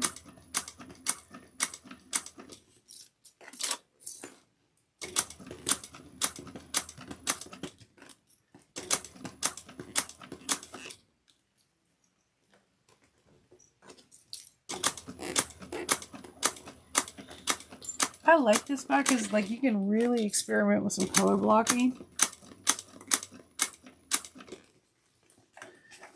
Have some fun with it.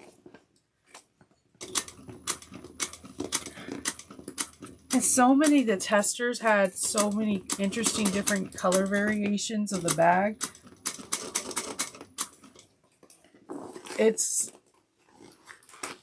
It really is one of those bags that you can make it any kind of style on it. I think it will be absolutely gorgeous.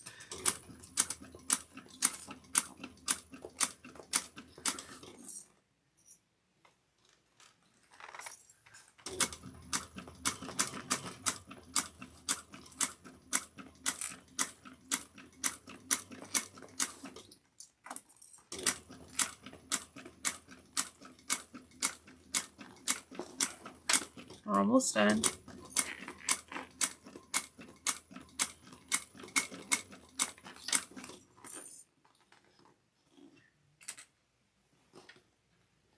Try to move the mountains of thread out of the way.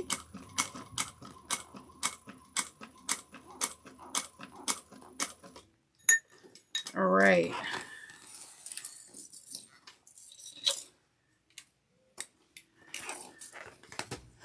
Inspect the top threads and they look good. Have you ever just like had one rogue thread and you're just like, why?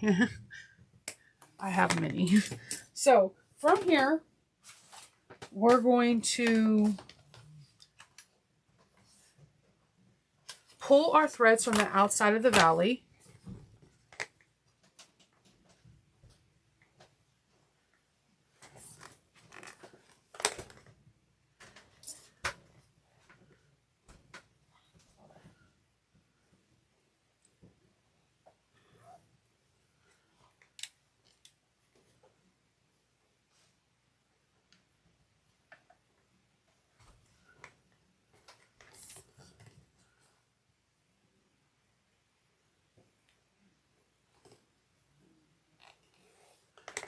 And we're going to tie them off here.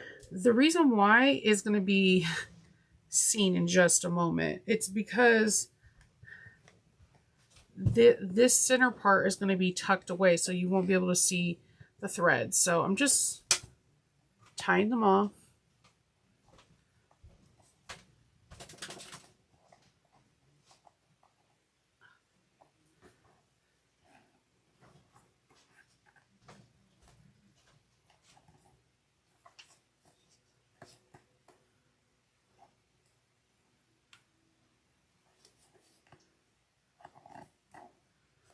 All right. And then I'm just going to leave tails long enough so they can be stick down by some DST. So I'm just going to take a little bit here and I'm going to get some double-sided tape.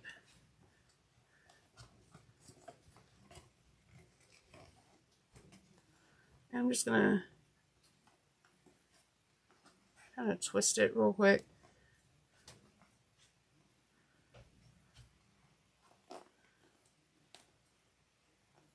And just have it stuck down like you see in figure 201. And then we're going to do some measurements. And then we're going to be doing some hole punching. You're going to be like, what? What? All right. So we're going to be doing some measurements inside of here, okay? We're going to in this crevice, we're going to measure a 1/2 inch down and 3/8 of an inch over. So from this, you want to measure from this like crease a 1/2 inch down and 3/8 of an inch over. So I'm just going to put a hole there, and then I'm measuring a 1/2 inch down over here from the crease and 3/8 of an inch over. So from the top, 1/2 inch down, 3/8 of an inch over, and the same thing here. 1/2 inch down. And you're trying to just follow this crease. and it's shown on page 46 in figure in the figures 202. 1/2 inch down, 3/8 of an inch over. And we're going to do the same thing over here. Following this crease at the top, you're measuring from the brim 1/2 inch down, and then I'm going 3/8 of an inch over. Again, I'm in the crease. Wait, okay. 1/2 inch down, 3/8 of an inch over. And while I'm at it, while I'm over here, I'm just gonna get some water and just remove these other markings that are not needed.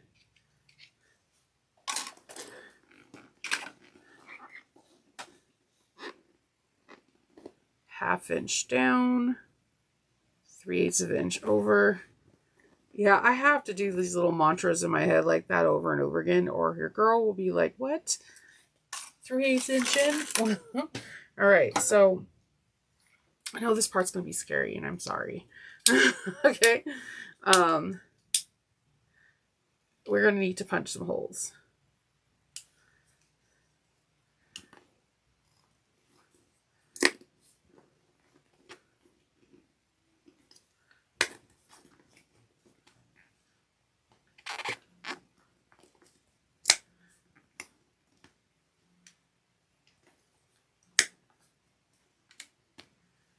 Okay.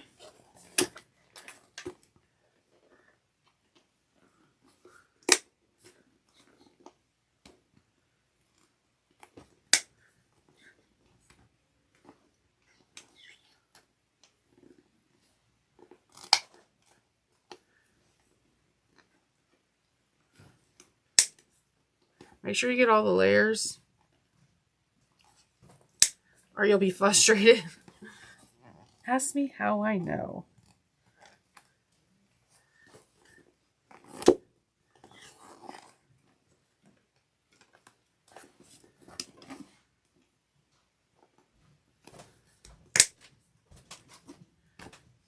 All right, I'm gonna get my water and remove the other marks over here that are not needed as well.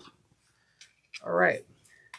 So this next part is where we need those large rivets, okay? So let me go get my press and we'll be right back. Okay, so from here, we're going to be doing, I'm trying to get the best angle for this. You're going to have to really read the instructions because this is more of a maneuver thing than visible to see visibly. There are holes. You're going to be going through two of the holes when you fold this onto itself. So the first set of holes you're going to do is, I'm going to use the thread side so it's easier for you to see.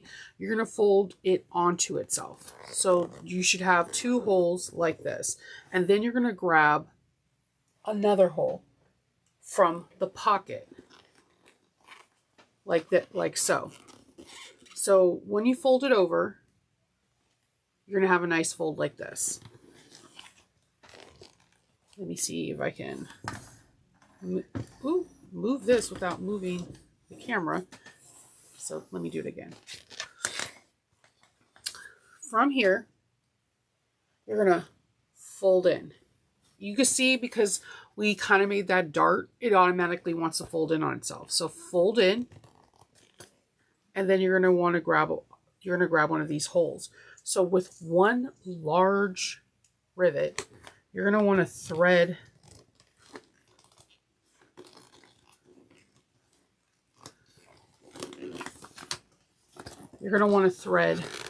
one side, okay? And then you're going to grab one part of the pouch. Once you do that, you're going to get an end count. And if you're working with cotton, you could put a little bit of fray check right there, but that's it. It looks like it's a lot harder than it is. it's more of a tedious process than anything. Then you're going to have to smush your bag. There's no better way for me to say this. Each time you put another rivet in, the more smushier you have to get your bag.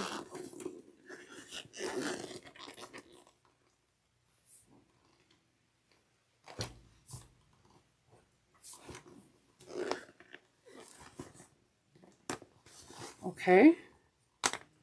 And we're going to do this process again. You're going to, let me see if I can fold this on itself. You could thread this however you need to. You could thread it from the pocket, then here, and then here.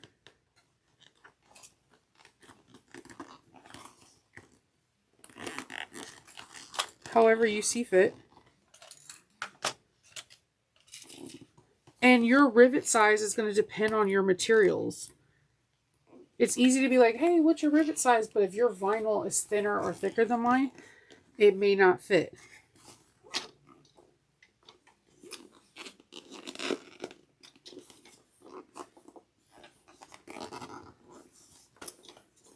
To me, the hardest part of the bag is setting the rivets, because you have to get squishy with it.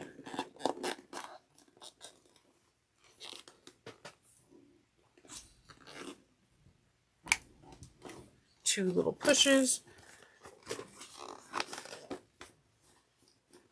You can see it's already coming together.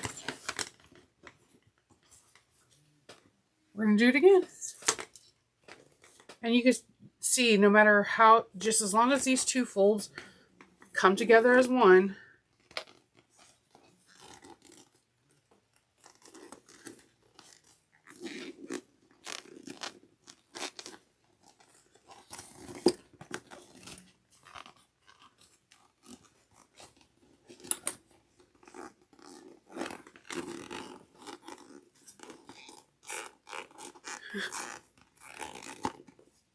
and you lose your rivet inside your bag or on the floor.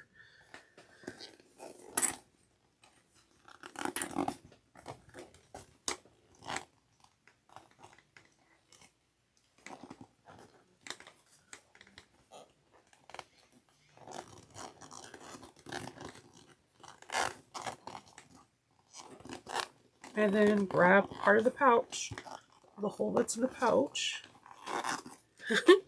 You're like, Shanova, yep, this is the part that is the most tedious. But once you get it, you're like, oh, okay.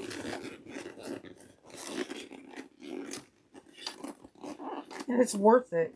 It is so worth it. And everyone's press is different. So my press has like a very wide base. So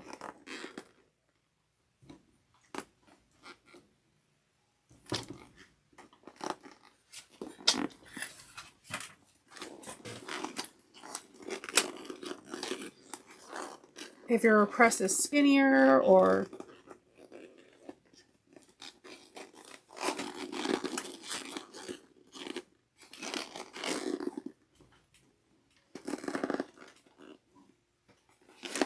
and you just want to make sure you're setting these right.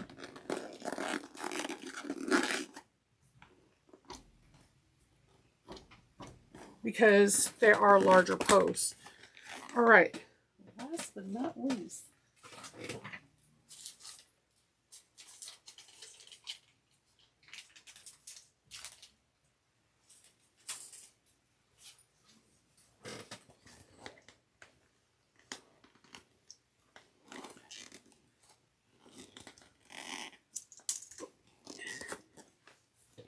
If I could stop dropping the large posts, it would be awesome.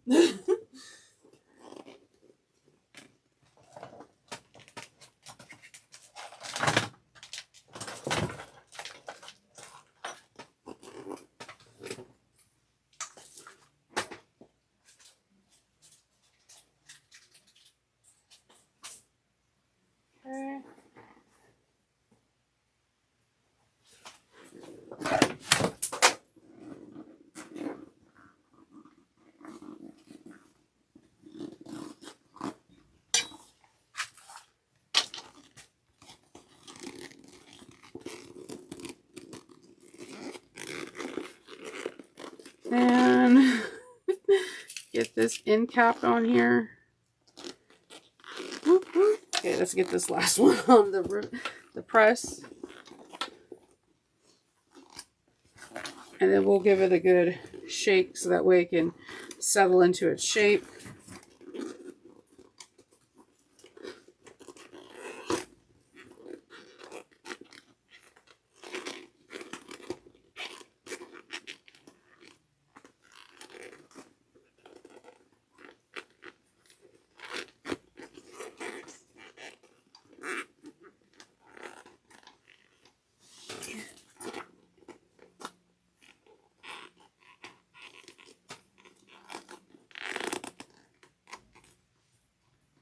All right. What? Look at how cute this is. Come on now. Like I said, it's super cute. All right. So let's get into this other part. All right.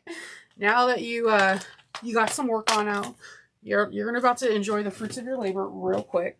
We're gonna grab our handle connectors.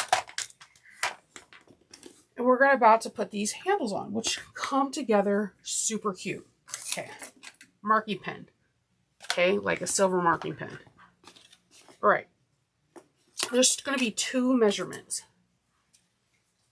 They're going to be measurements from the seam.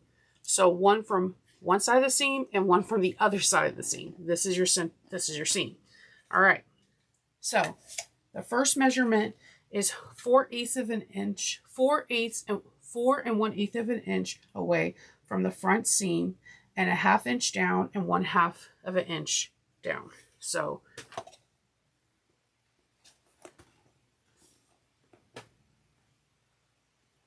we're going to go from the center seam and do 4 1/8 of an inch at a 1/2 inch and then 1 1/2 inch down.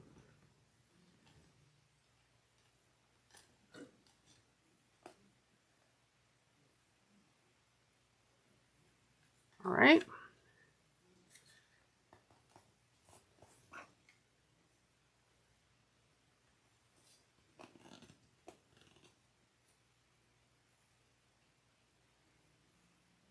Okay.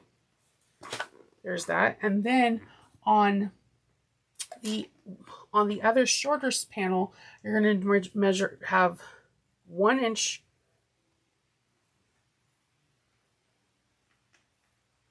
You're going to go 1 inch down, 1 inch across, and it's going from the seam, and it's going to be at a 1/2 inch down and 1 1/2 inch down. Okay.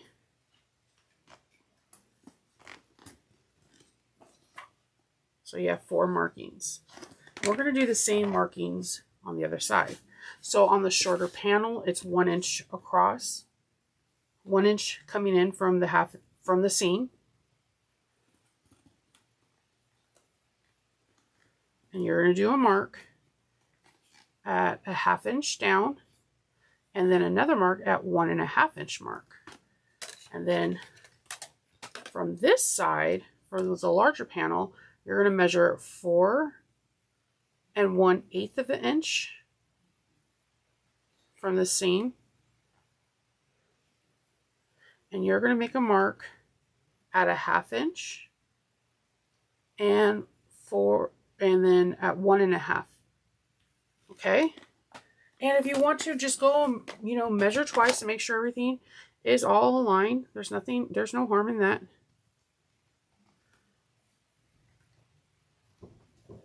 Everything.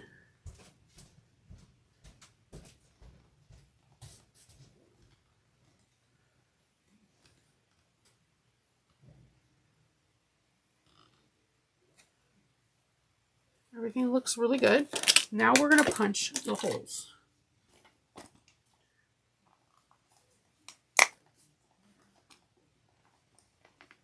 It might be a little harder to get in.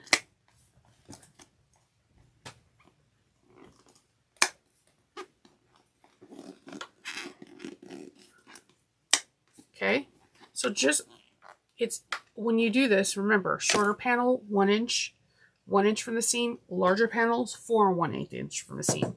Measuring down 1/2 inch and 1/2 inch. Easy peasy lemon squeezy.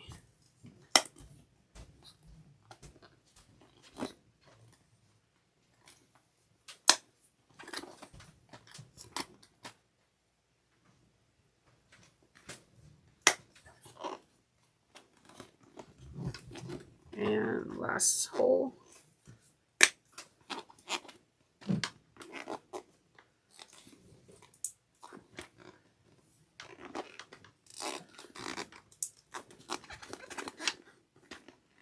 All right.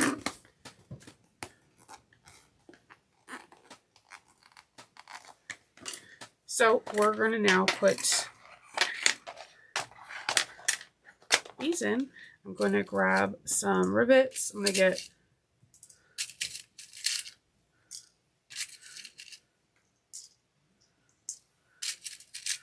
8 rivets.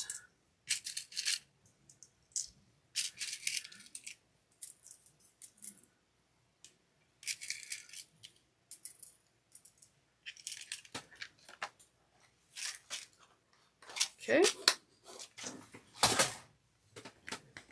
And we're going to put this, you want the pretty side of your, if you didn't use, don't worry about that. You want the pretty side of your strap connector facing the bag, because if you face it this way, then you're going to see the ugly side. The straps go inside the bag. So I'm going to go ahead and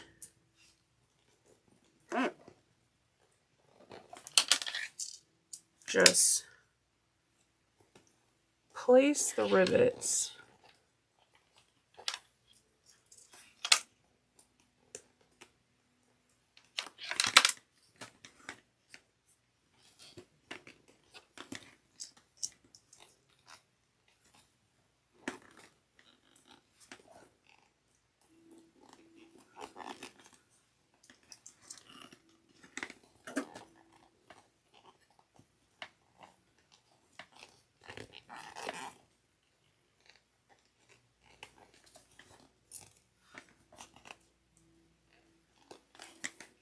all right, and now I'm going to set them.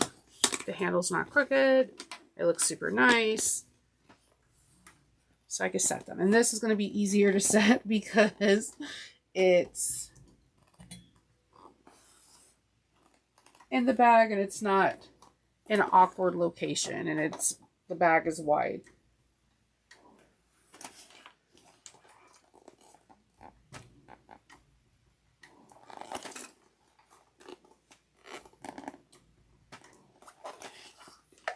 Okay.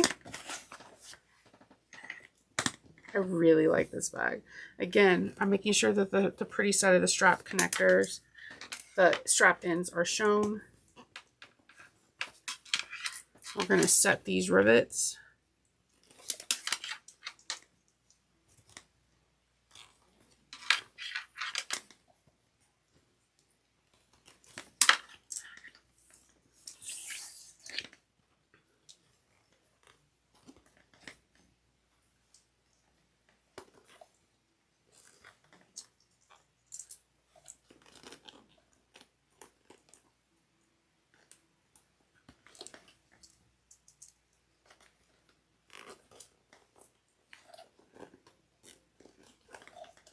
Okay, and let's set them.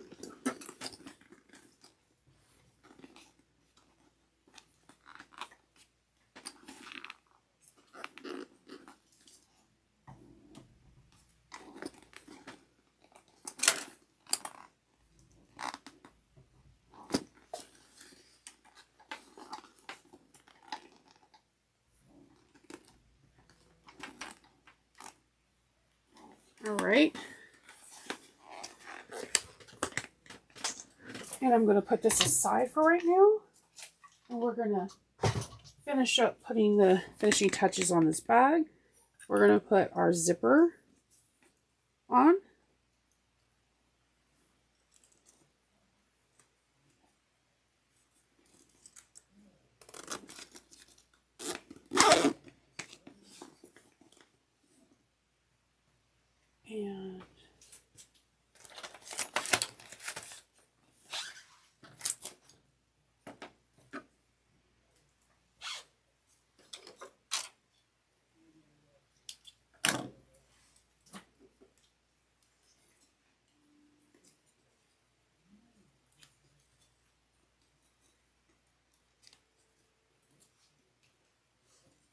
some tape on the back so I can get a nice clean.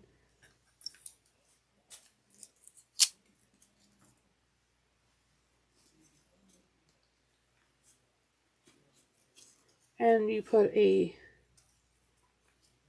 zipper end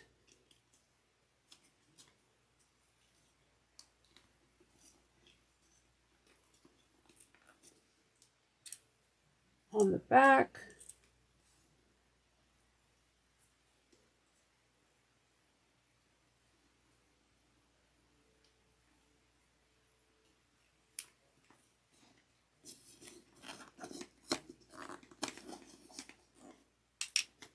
All right.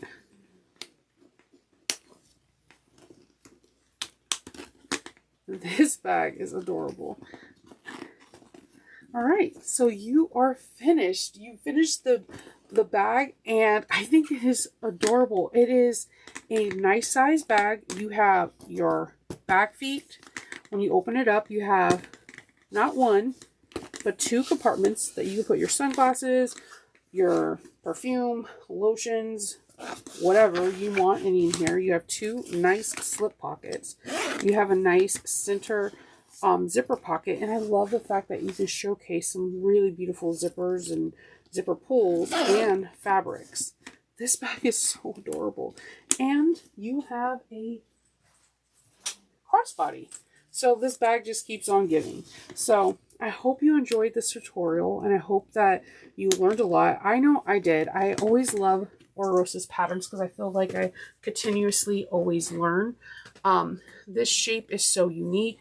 I like the fact that we got to do strap handles in a different way, but you can definitely do handles in some different fashions. If you look at the back of the pattern, you'll see that the testers, there are some that put the straps on the outside. There are some that put one strap on the outside, one in the inside. Have fun, make it personalized, and do it your way. I hope you enjoyed it, and if you have any comments, questions, please leave them down below. If you can like, subscribe, it does help the channel. And there's this new feature called Hype. If you do it, it's free for you, and it helps my channel get seen more. I will greatly appreciate it. Until the next time we meet, I'll see you later.